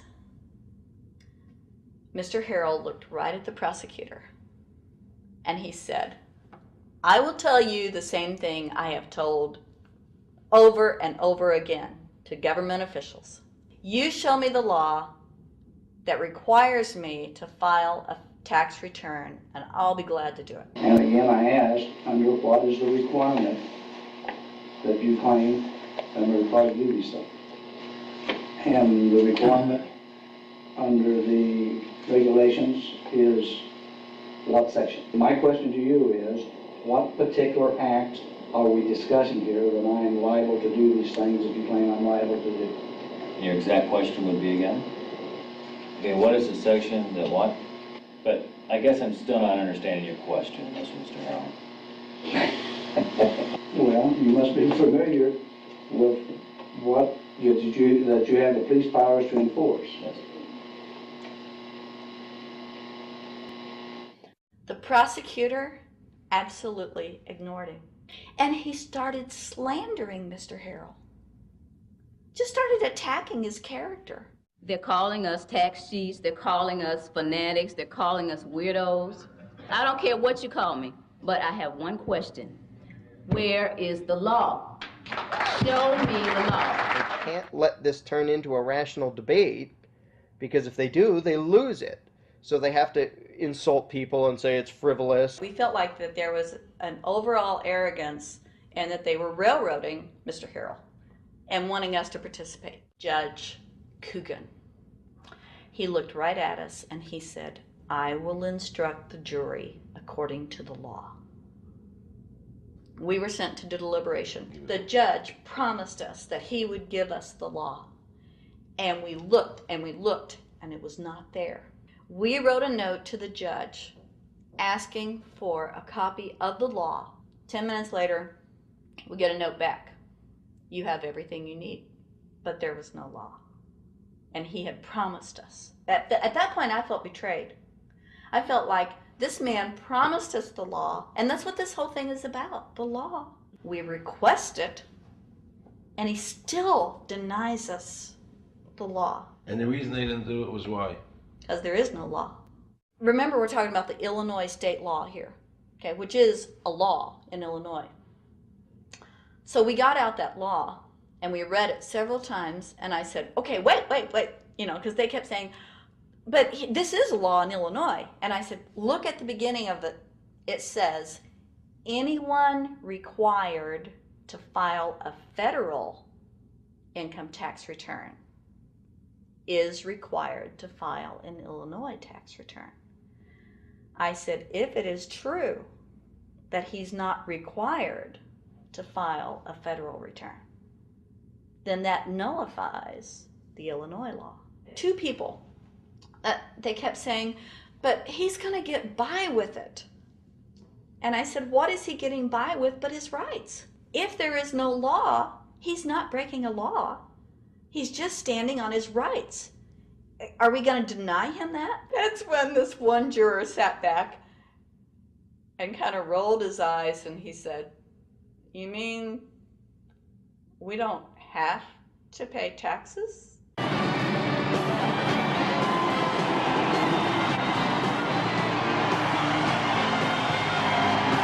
All of a sudden we realized that this trial was much bigger.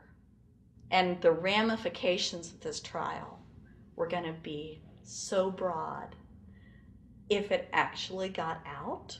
I mean, it's like we had just discovered this great government secret. And so when we came out for the delivering of the verdict, the judge was, I'm sure, even at this point, I'm sure he still thought we would give a guilty verdict.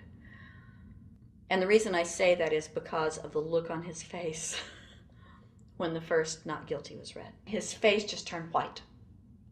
I mean, it's like, I don't believe this. The second time, you could hear people out in the audience, just in the courtroom, just going, wow, and the judge is just getting red in the face. I mean, he was just livid. And the judge got up and left.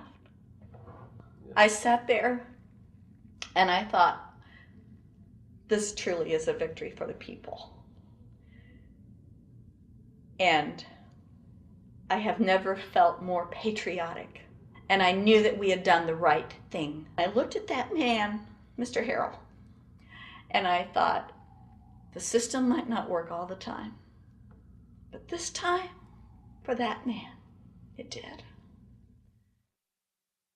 In November 2004, the government arrested former IRS criminal investigator Joe Bannister.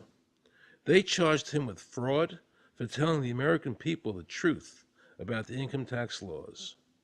The jury obviously agreed with Joe. Well, it just showed Mr. Bannister to be honest and straightforward and working within the law. Vernice Kuglin, a Federal Express pilot, claimed there was no law requiring Americans to file an income tax. She also won in court. 24 people were criminally charged by the IRS because they claimed there was no law requiring them to file an income tax return. The fact is, neither the judge nor the prosecutor nor the IRS could bring that statute in there because it's not in the books. The jury came back with an acquittal for everyone. When the matter is put to the test, which means in terms of court and enforcement action, there is a 100% success rate in shooting down these arguments.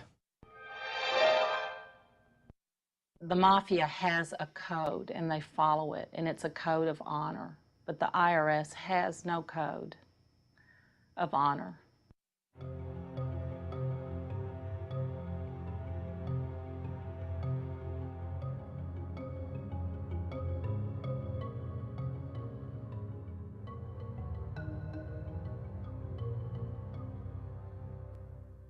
Meet Judge Dawson, a federal judge presiding over the Irwin Schiff tax case, who denied Irwin the ability to prove to a jury that there was no law requiring Americans to file an income tax return.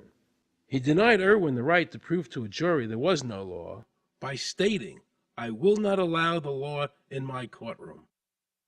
But the judge made sure the government never had to show the law as written by telling the jury, "You must follow the law as I give it to you."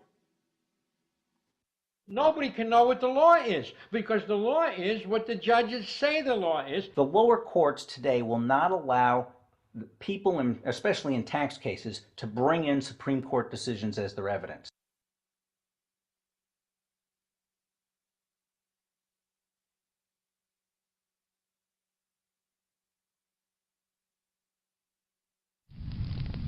Here we have a federal judge railroading an American citizen by saying Supreme Court decisions are irrelevant. And again, nothing from the press defending our freedoms.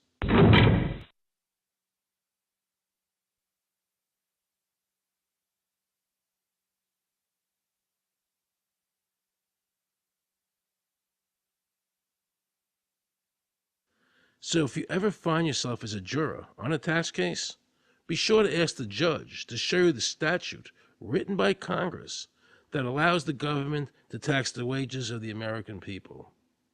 If the judge can't show you the law, then how can you possibly, in good conscience, convict someone and destroy their life?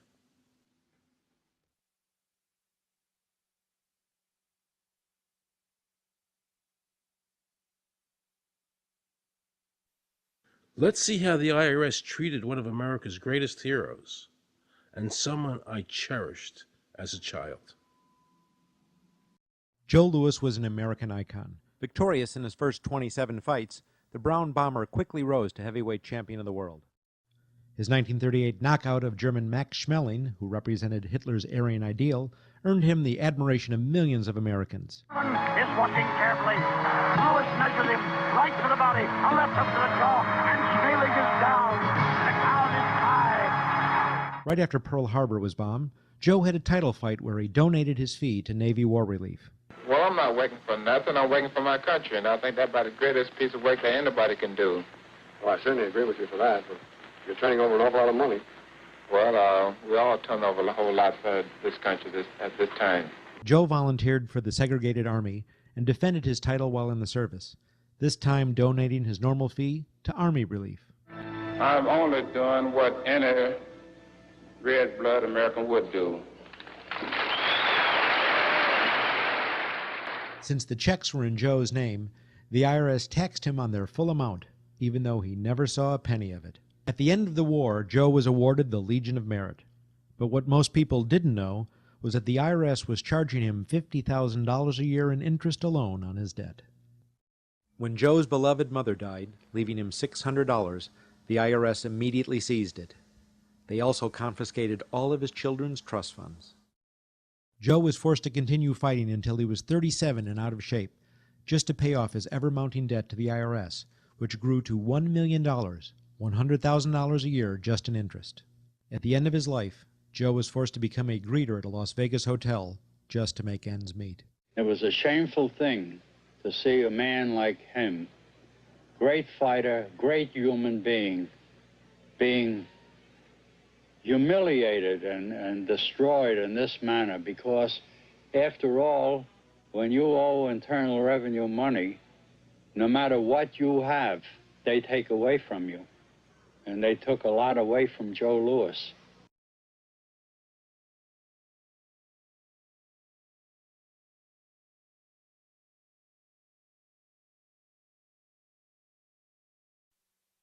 I made a decision to drive to Virginia Beach from Washington because I had heard stories about two law-abiding families who had been brutalized by the IRS.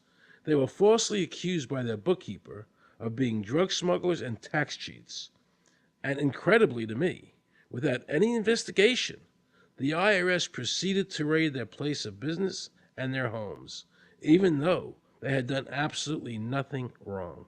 On Saturday morning, 4 different raiding parties proceeded to raid 4 locations on a Saturday, the day before Easter.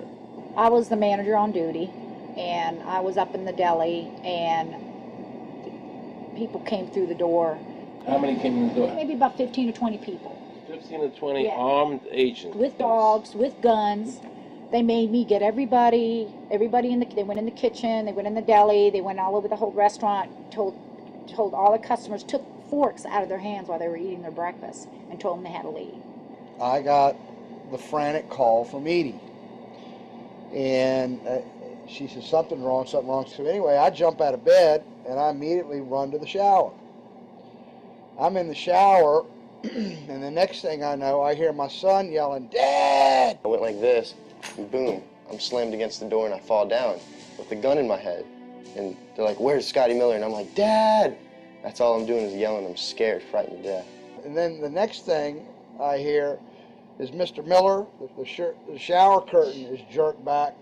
I got a gun pointed at my head. Hold it right there. The screams from the little girls who were at a pajama party with my daughter. There was 4 little girls there with my daughter. Of course, mayhem. There were about 3 men in my bedroom with huge guns. He followed us and wanted to watch us get dressed, and I tried to shut the door, and he puts his foot in the door, like he's going to sit there and watch us change our clothes. And I was like, "Excuse me, no." My neighbors now are all standing out. Were you still naked? Well, they handed me a towel at that point. I had a towel wrapped around me. Did the towel fit? Hardly. Hardly. At this point, they were talking about weapons, and, I mean, it's crazy. I mean, they're looking everywhere, going through all my drawers. And I reached for my underwear drawer to get some underwear. They said, "Don't touch anything." Boom. They're locking their guns up. They said, "Hold it right there. Don't move around. Don't move. And I'm going, whoa. I said, "I'd just like to get some underwear on here, I said, I got women standing here. They keep everything. How did you conduct your business if the IRS took everything? We had to do it out of a shoebox so we could keep going because we requested these things, and I'm told that the government's really not, once they do raid and so forth, they're supposed to at least let you, until you're charged with something, continue your business. This wasn't the case. They kept everything. So you were never even charged? Absolutely not. Charged with what? And when you speak IRS, the whole world shrivels up.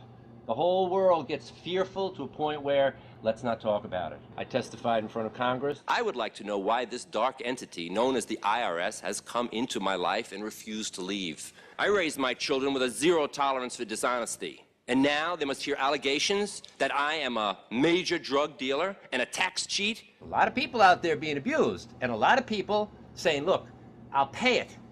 Just go away. Just go away. When all that happened, we had to file bankruptcy. We've had cars taken away from us, kept my daughter from going to college. Do they ever think about the lives that they just destroyed? They think about the ruination of homes and property? No. In this case, we would have never thought this could happen to us. We've never done anything wrong. How can this happen in America when, in my case, personally, I thought that I was doing everything right? I've served my country. I've been to college. At least I've done something in my life. I got a speeding ticket one time. I paid my taxes for 40, 50 years, whatever it was. I've never been audited. What happened here? I had this really uncomfortable feeling in the pit of my stomach as I was thinking to myself, how did America transform itself from being a truly free country with a servant government where our individual rights were protected by our Constitution to being a country that talked about being free but really wasn't? The change started when the Federal Reserve came into existence and America adopted one of the major planks of the Communist Manifesto by bringing to America this central bank. The very same people that backed the Federal Reserve System also backed the graduated income tax, a second plank from the Communist Manifesto. You know that the Federal Reserve is a private bank and not a government agency? No, I wasn't aware of that. It's a private bank? That would scare me quite a bit. What if you learned that the Federal Reserve makes money off the taxes you pay? How would you feel about that? Angry. Like I'm feeling right now. I would feel cheated by my government. I'd be angry. It kind of sucks. They're pretty much in control of everything. I decided to drive back to Washington to see Dr. Ron Paul. He had been a congressman for over 20 years. I had met him previously in 1998 when I was running for governor of Nevada, and I knew him to be an honest and sincere man, and I thought he'd be very helpful in letting me know what the future holds for the American people.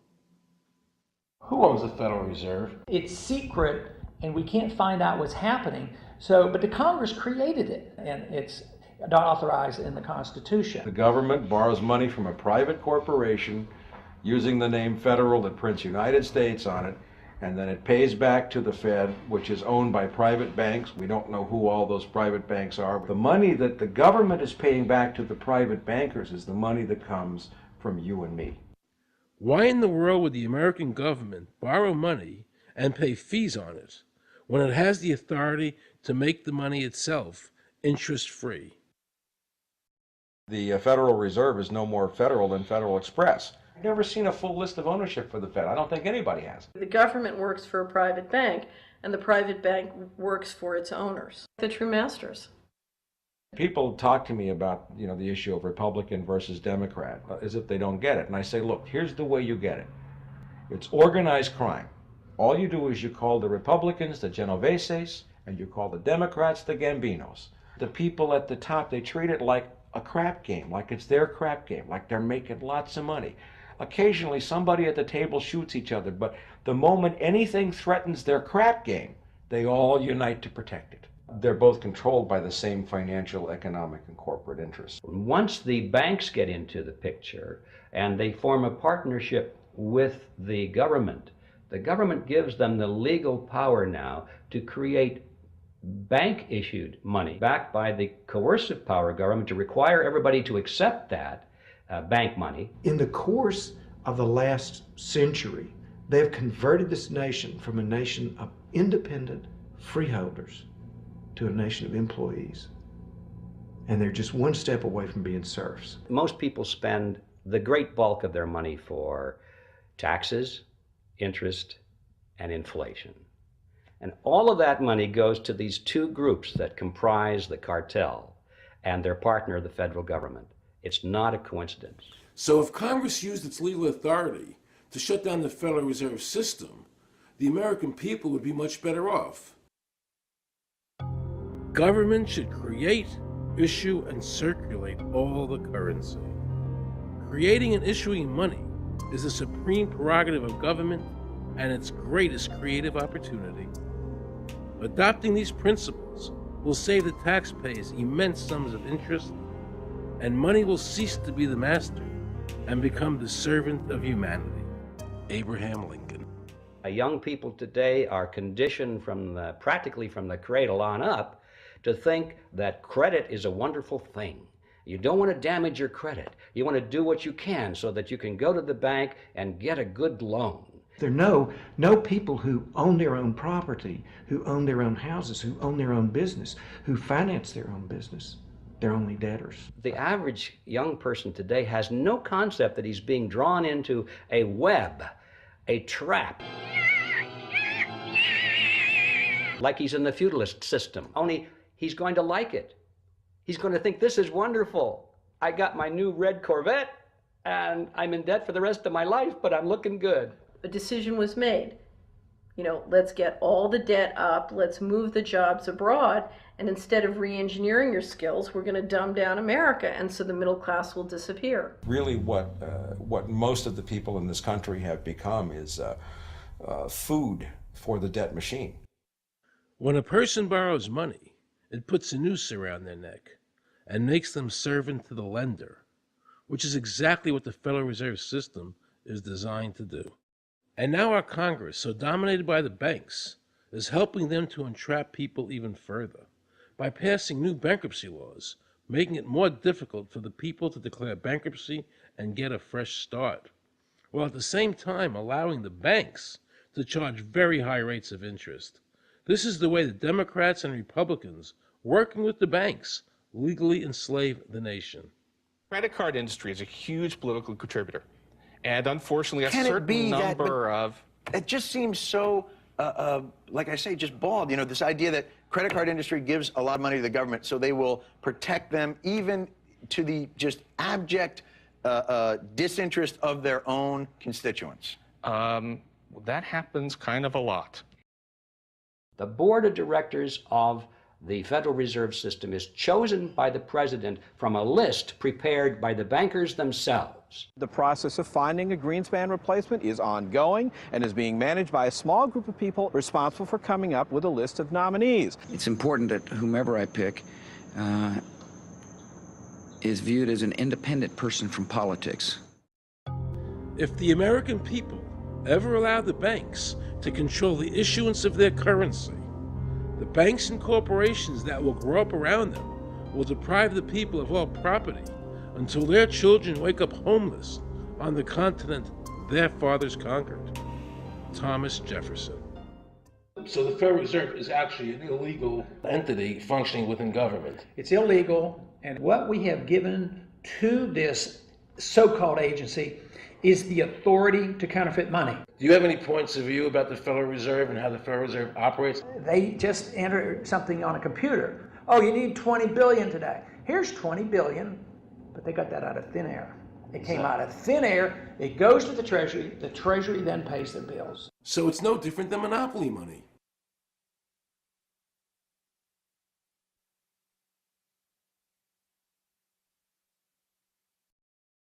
The cost of living is so high today because the Federal Reserve and the federal government have destroyed the purchasing power of the dollar. The dollar today is actually worth about 4 cents, despite the fact that the government, the Federal Reserve, and the media keep telling us that they're protecting the value of the dollar. This is a lie. All countries who have ever attempted to create money on thin air, the currency is eventually destroyed. Why did we give a monopoly of creating money out of thin air to a private corporation? The result is exactly the same as if someone were picking your pocket every year, because that's exactly what they're doing. Originally, paper was a receipt which is used as evidence that the money exists. Over the years, of course, the government has disconnected the paper from the actual tangible substance, which is money. So now we have a piece of paper which is evidence of nothing. In the past, people were able to take their receipts, the paper, to the bank and get the real money, the gold, in exchange for the receipt. This limited the amount of money that could be printed, thereby protecting the purchasing power of your savings. You don't have to worry. That's good because I work 3 jobs and I feel like I contribute. You work 3 jobs. 3 jobs, yes. Uniquely American, isn't it? I mean, that is fantastic. In the absence of the gold standard, there is no way to protect savings from confiscation through inflation. There is no safe store of value. Gold stands as a protector of property rights. Alan Greenspan, before he went to work for the Federal Reserve System. Now Alan Greenspan and the other central bankers want you to believe that the receipt, the paper, is the real money. This is nothing more than sleight of hand. It's a magician's trick. Because for them to maintain control over the government and the people, they have to convince you that this paper is really money, because that is the essence of their power and our powerlessness to maintain control over our own government.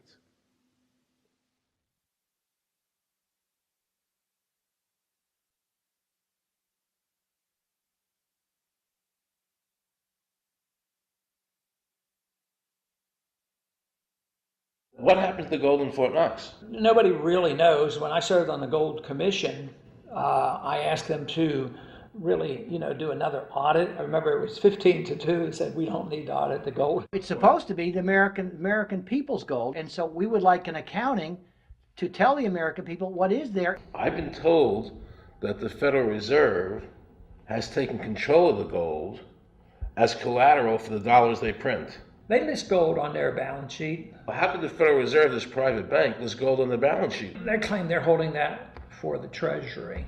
So that puts private bankers in control of the American gold. They could have taken all of America's wealth. That's a possibility. Shouldn't the Congress stand up and say, where is the American people's gold? They're not audited. They control the money of America, and it's not audited? There is no audit. Oh, wait a second. Doesn't the Federal Reserve work underneath the Congress? Congress ignores their responsibility to do any oversight. The president really has no control, nor does the Congress have any control over this cartel. It just has the appearance of control.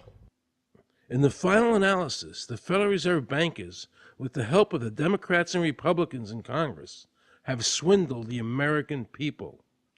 They have taken the true wealth of America, the gold, and given us a piece of paper in return. And again, not a word from the press. These frauds are going to continue until Congress is no longer intimidated by the Federal Reserve bankers, and Congress uses their legal authority to shut down the Federal Reserve System and to stop this loss of our freedoms. Is there a law that requires people to file a 1040? Not explicitly, but it's certainly implied. Well, implied by force. Yeah. But is there a law? I can't cite a law, no, I cannot. But,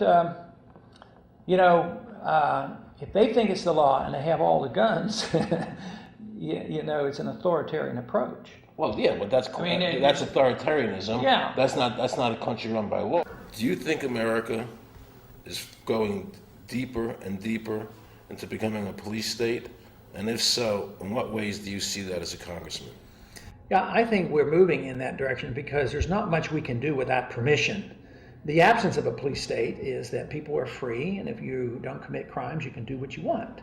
But today, you can't open up a business, you can't develop land, you can hardly do anything. You can't go to the bank, you can't go to the doctor without the government knowing what you're doing.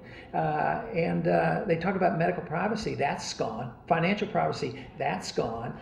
The right to own property, that's essentially gone. So you have to get permission from the government from almost everything. And if that is the definition of a police state, that you can't do anything unless the government gives you permission, we're well on our way.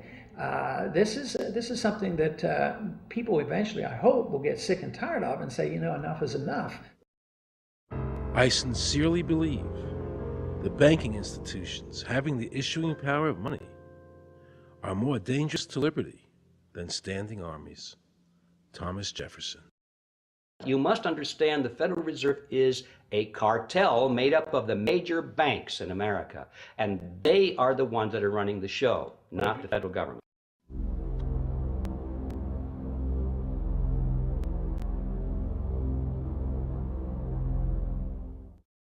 the powers that be behind the system, the financial interests, are able to exercise a disproportionate amount of influence on not only the economic structure of the country, but the political structure.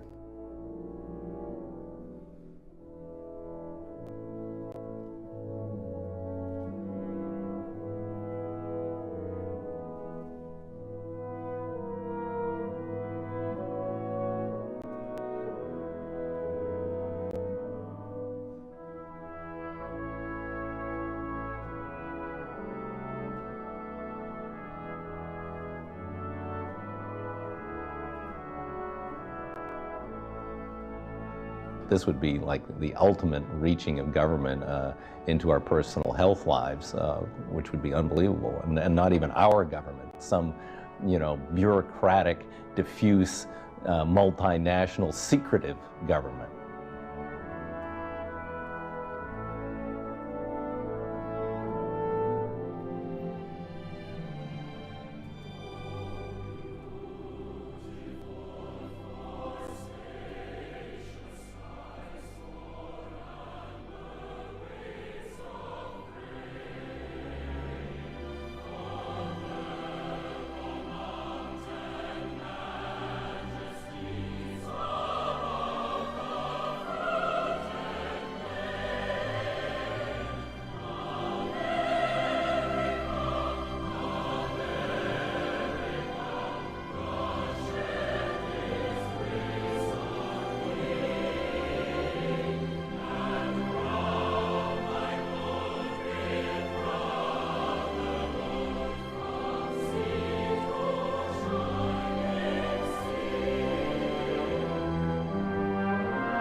Assure the American people that, one, I've got the authority to do this. American people expect us to protect them and protect their civil liberties. I'm going to do that. Preserve, protect, and defend the Constitution of the United States. The Constitution of the United States. So help me God. So help me God. So help me God.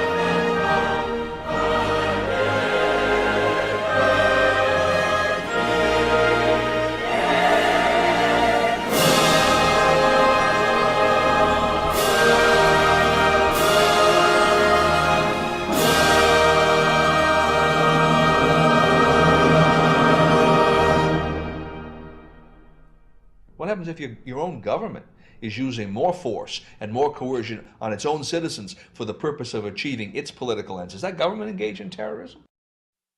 Now let's watch the government add insult to injury to the people of New Orleans. No one will be able to be armed. We will take all weapons. That happened today in this wealthy neighborhood where homeowners had armed themselves to protect their mansions. Residents were handcuffed on the ground. In the end, police took their weapons but let them stay in their homes. Wasn't that kind and generous of the government to allow people to stay in their own homes? How thoughtful. Of course, they couldn't defend themselves from looters. For many of the police and guard troops, it is an uncomfortable job to do this in an American city. You never expect to do this in your own country. Walking up and down these streets, you don't want to think about the stuff that you're gonna have to do. We are losing our right to property. The government is getting more pretexts to seize it, using the power to confiscate it with eminent domain. The asset forfeiture laws have proliferated.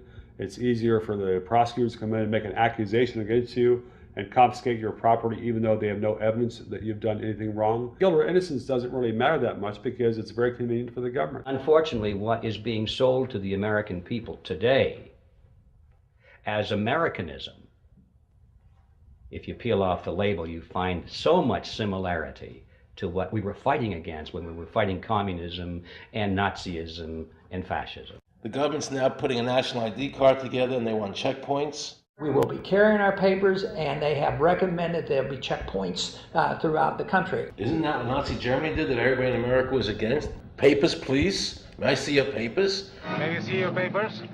I don't think I have them on me. In that case, we'll have to ask you to come along. Wait, it's possible that, yes. Here we are. These papers expired 3 weeks ago. You'll have to come along. Halt!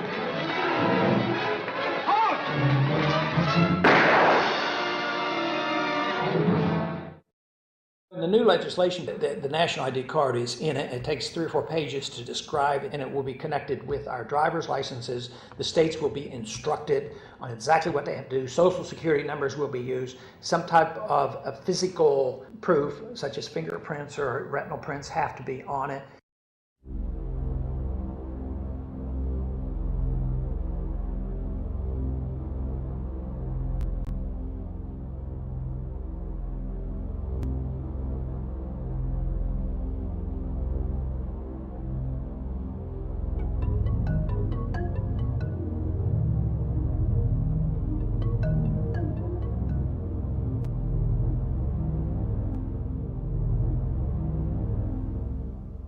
It is time to wake up, America. These ID cards are not about defeating terrorism, but they are all about controlling the American people. I arranged an interview with Catherine Albrecht, a leading authority on the RFID chip. Her book entitled Spy Chips is the definitive book on this subject. I wanted to find out just how dangerous these chips are to our liberties. RFID is a technology that uses tiny computer chips the size of a grain of sand or even smaller, hooked up to miniature antennas to transmit information about items at a distance. Back in 1999, Procter & Gamble, Gillette, and MIT got together to find a way to commercialize this technology and make it small enough, make it efficient enough, and make it low cost enough to, essentially, their dream is to put one of these tiny computer chips on every physical item manufactured on planet Earth. The latest technology for identifying people at the point of sale, for identifying people when they make purchases, is actually the implantable chip that you can actually embed directly into human flesh. It's a tiny glass capsule about the size of a grain of rice. It contains an RFID computer chip with a coiled antenna, and it can transmit information also at a distance.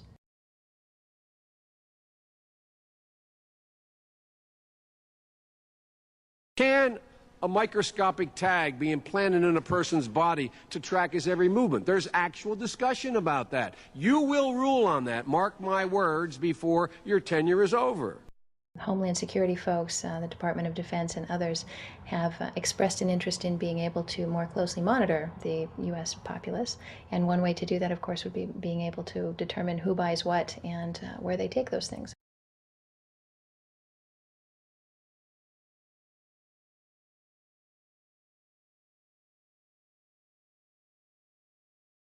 Radio waves can travel through walls, they can travel through wood, they can travel through the things we normally rely on to protect our privacy.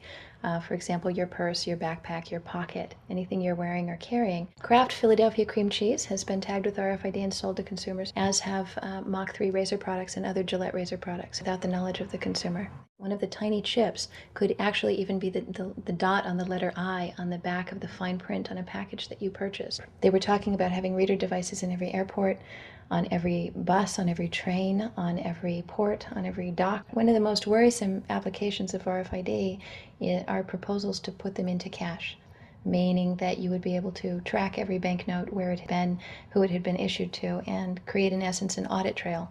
That would essentially take away the anonymity of cash that we now enjoy today. The ATM machine itself, as the money came through the roller device, would be reading each number, and they would know who you are because, of course, you identify yourself at the bank before you take money out. And down the road, when you go to pay at a major retailer, it would also be possible for them, as they're putting the money into the cash drawer, to simply feed it through a little reader device. It would go in, it would tag that number and transfer possession from Aaron Russo, say, to Walmart. Once everything you do is tied down to a single number and there is no longer the ability to pay with cash, then all it takes to render you a non-citizen is to simply turn that chip off. You will no longer be able to really participate in any function in society, including buy food. So through the implementation of the Federal Reserve System, The American citizen has gone from being a private individual who had real money, gold, in his possession that was private, to a citizen who has no privacy because all money is now being digitized. They can deduct whatever amount of money they want out of your digits whenever they want. They can trace you whenever they want. You'll be at their mercy. God forbid we allow this to happen in America. This is absolutely Orwellian. I mean, it's talking about Big Brother looking over your shoulder at absolutely everything you do, every purchase you make, every place you go, every company you interact with. All of that would be reported back potentially to the government.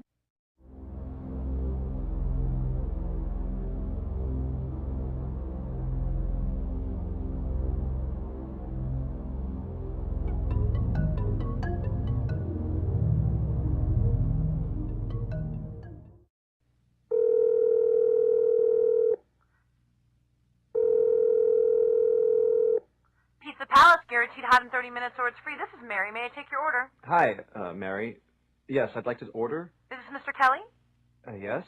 Thank you for calling again, sir. I show your national identification number is 610-204-999-8-45-54610. Is that correct? Yes. Thank you, Mr. Kelly. I see you live at 736 Montrose Court, but you're calling from your cell phone. Are you at home? I'm just leaving work, but I'm... Oh, we can deliver to Bob's Auto Supply. That's at 175 Lincoln Avenue, yes? No, I'm on my way home. How do you know all this stuff? We just got wired into the system, sir. Oh, well, I'd like to order a couple of your double meat special pizzas. Sure thing. There'll be a new $20 charge for those, sir. What do you mean? Sir, the system shows me that your medical records indicate that you have high blood pressure and extremely high cholesterol. Luckily, we have a new agreement with your national health care provider that allows us to sell you double meat pies as long as you agree to waive all future claims of liability. What?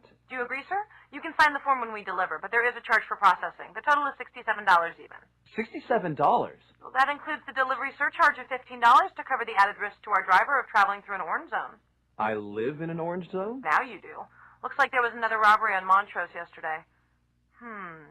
You could save $48 if you ordered our special Sprout Submarine Combo and picked it up yourself.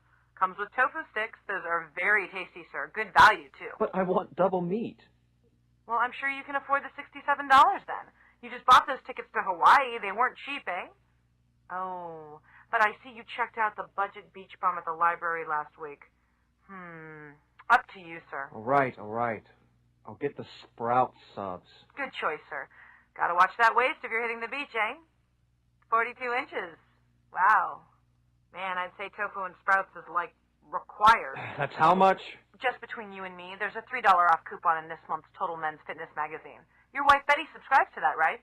Anyhow, clip that and it's $19.99 even. Whoa, looks like you maxed out on all your credit cards. Bring cash, okay? Have we become so controlled and so ignorant about our rights that big institutions and big government can do whatever they want with us, even without our approval? I knew for certain the Founding Fathers would resist to the death what is happening in America today. And I, for one, will not accept a national ID card. And if nobody accepts a national ID card, and nobody can board a plane without one, then let the airlines go bankrupt. And if you can't open a bank account in a big money center bank, then open an account in a small local bank. And if we can't walk into a federal building, I personally would consider that a blessing. Don't allow these institutions to dictate to us how we conduct our lives. This is America, and we have free choice. We, the people, have all the power, not the government.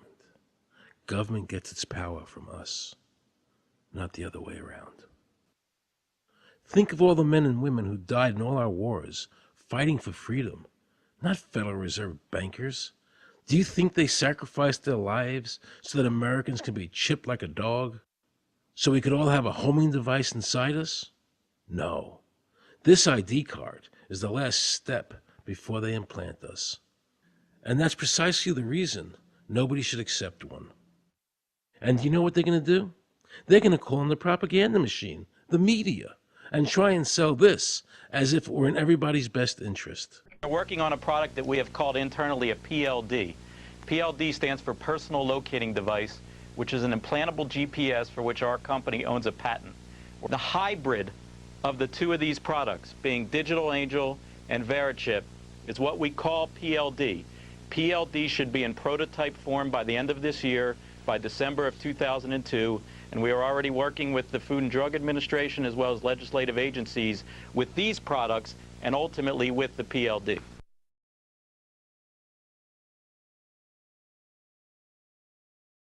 We have a Florida family who are really pioneers in a brave new world. They have volunteered to be the first ever to have microchip identification devices implanted into their body. After 9/11, I was really concerned with the security of my family.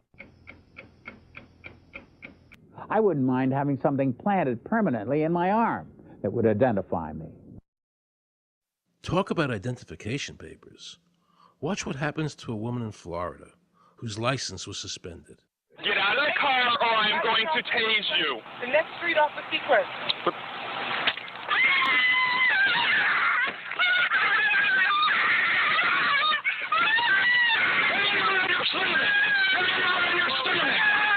On your stomach. Do it now. Put your hands behind your back. Do it now. Do it now or you're going to get tased again. Do it now. Do it now. On your back. Put your hands behind your back. Put your hands behind your back. I can't. Sure you can. Come here. Ow, ow, ow. Oh, got it. You got blood on your Oh, my God. You tased me and you handcuffed me? Yep, you're under arrest. For what reason? Your license is suspended. All the power is in the people. And to the extent that government becomes alienated from the people, does things that people don't want, power is transferred until you finally come to a police state, totalitarian state, whatever word you want to give it, where the desires of the people really have no consequence. They go out and they vote. Doesn't make any difference which candidate they elect.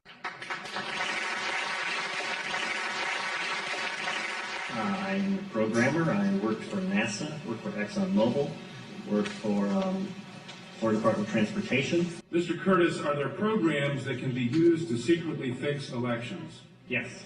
How do you know that to be the case? Because in October of 2000, I wrote a prototype for President Congressman Tom Feeney at the company I worked for in Oviedo, Florida, that did just that. And when you say did just that, it would rig an election? It would flip the vote 51-49 to whoever you wanted it to go to and whichever race you wanted to win. And would that program that you designed be something that elections officials that might be on county boards of elections could detect? They'd never see it. So how would such a program, a secret program that fixes the election, how could it be detected? You would have to view it either in the source code or you'd have to have a receipt and then count the hard paper against the actual vote total. Other than that, you won't see it.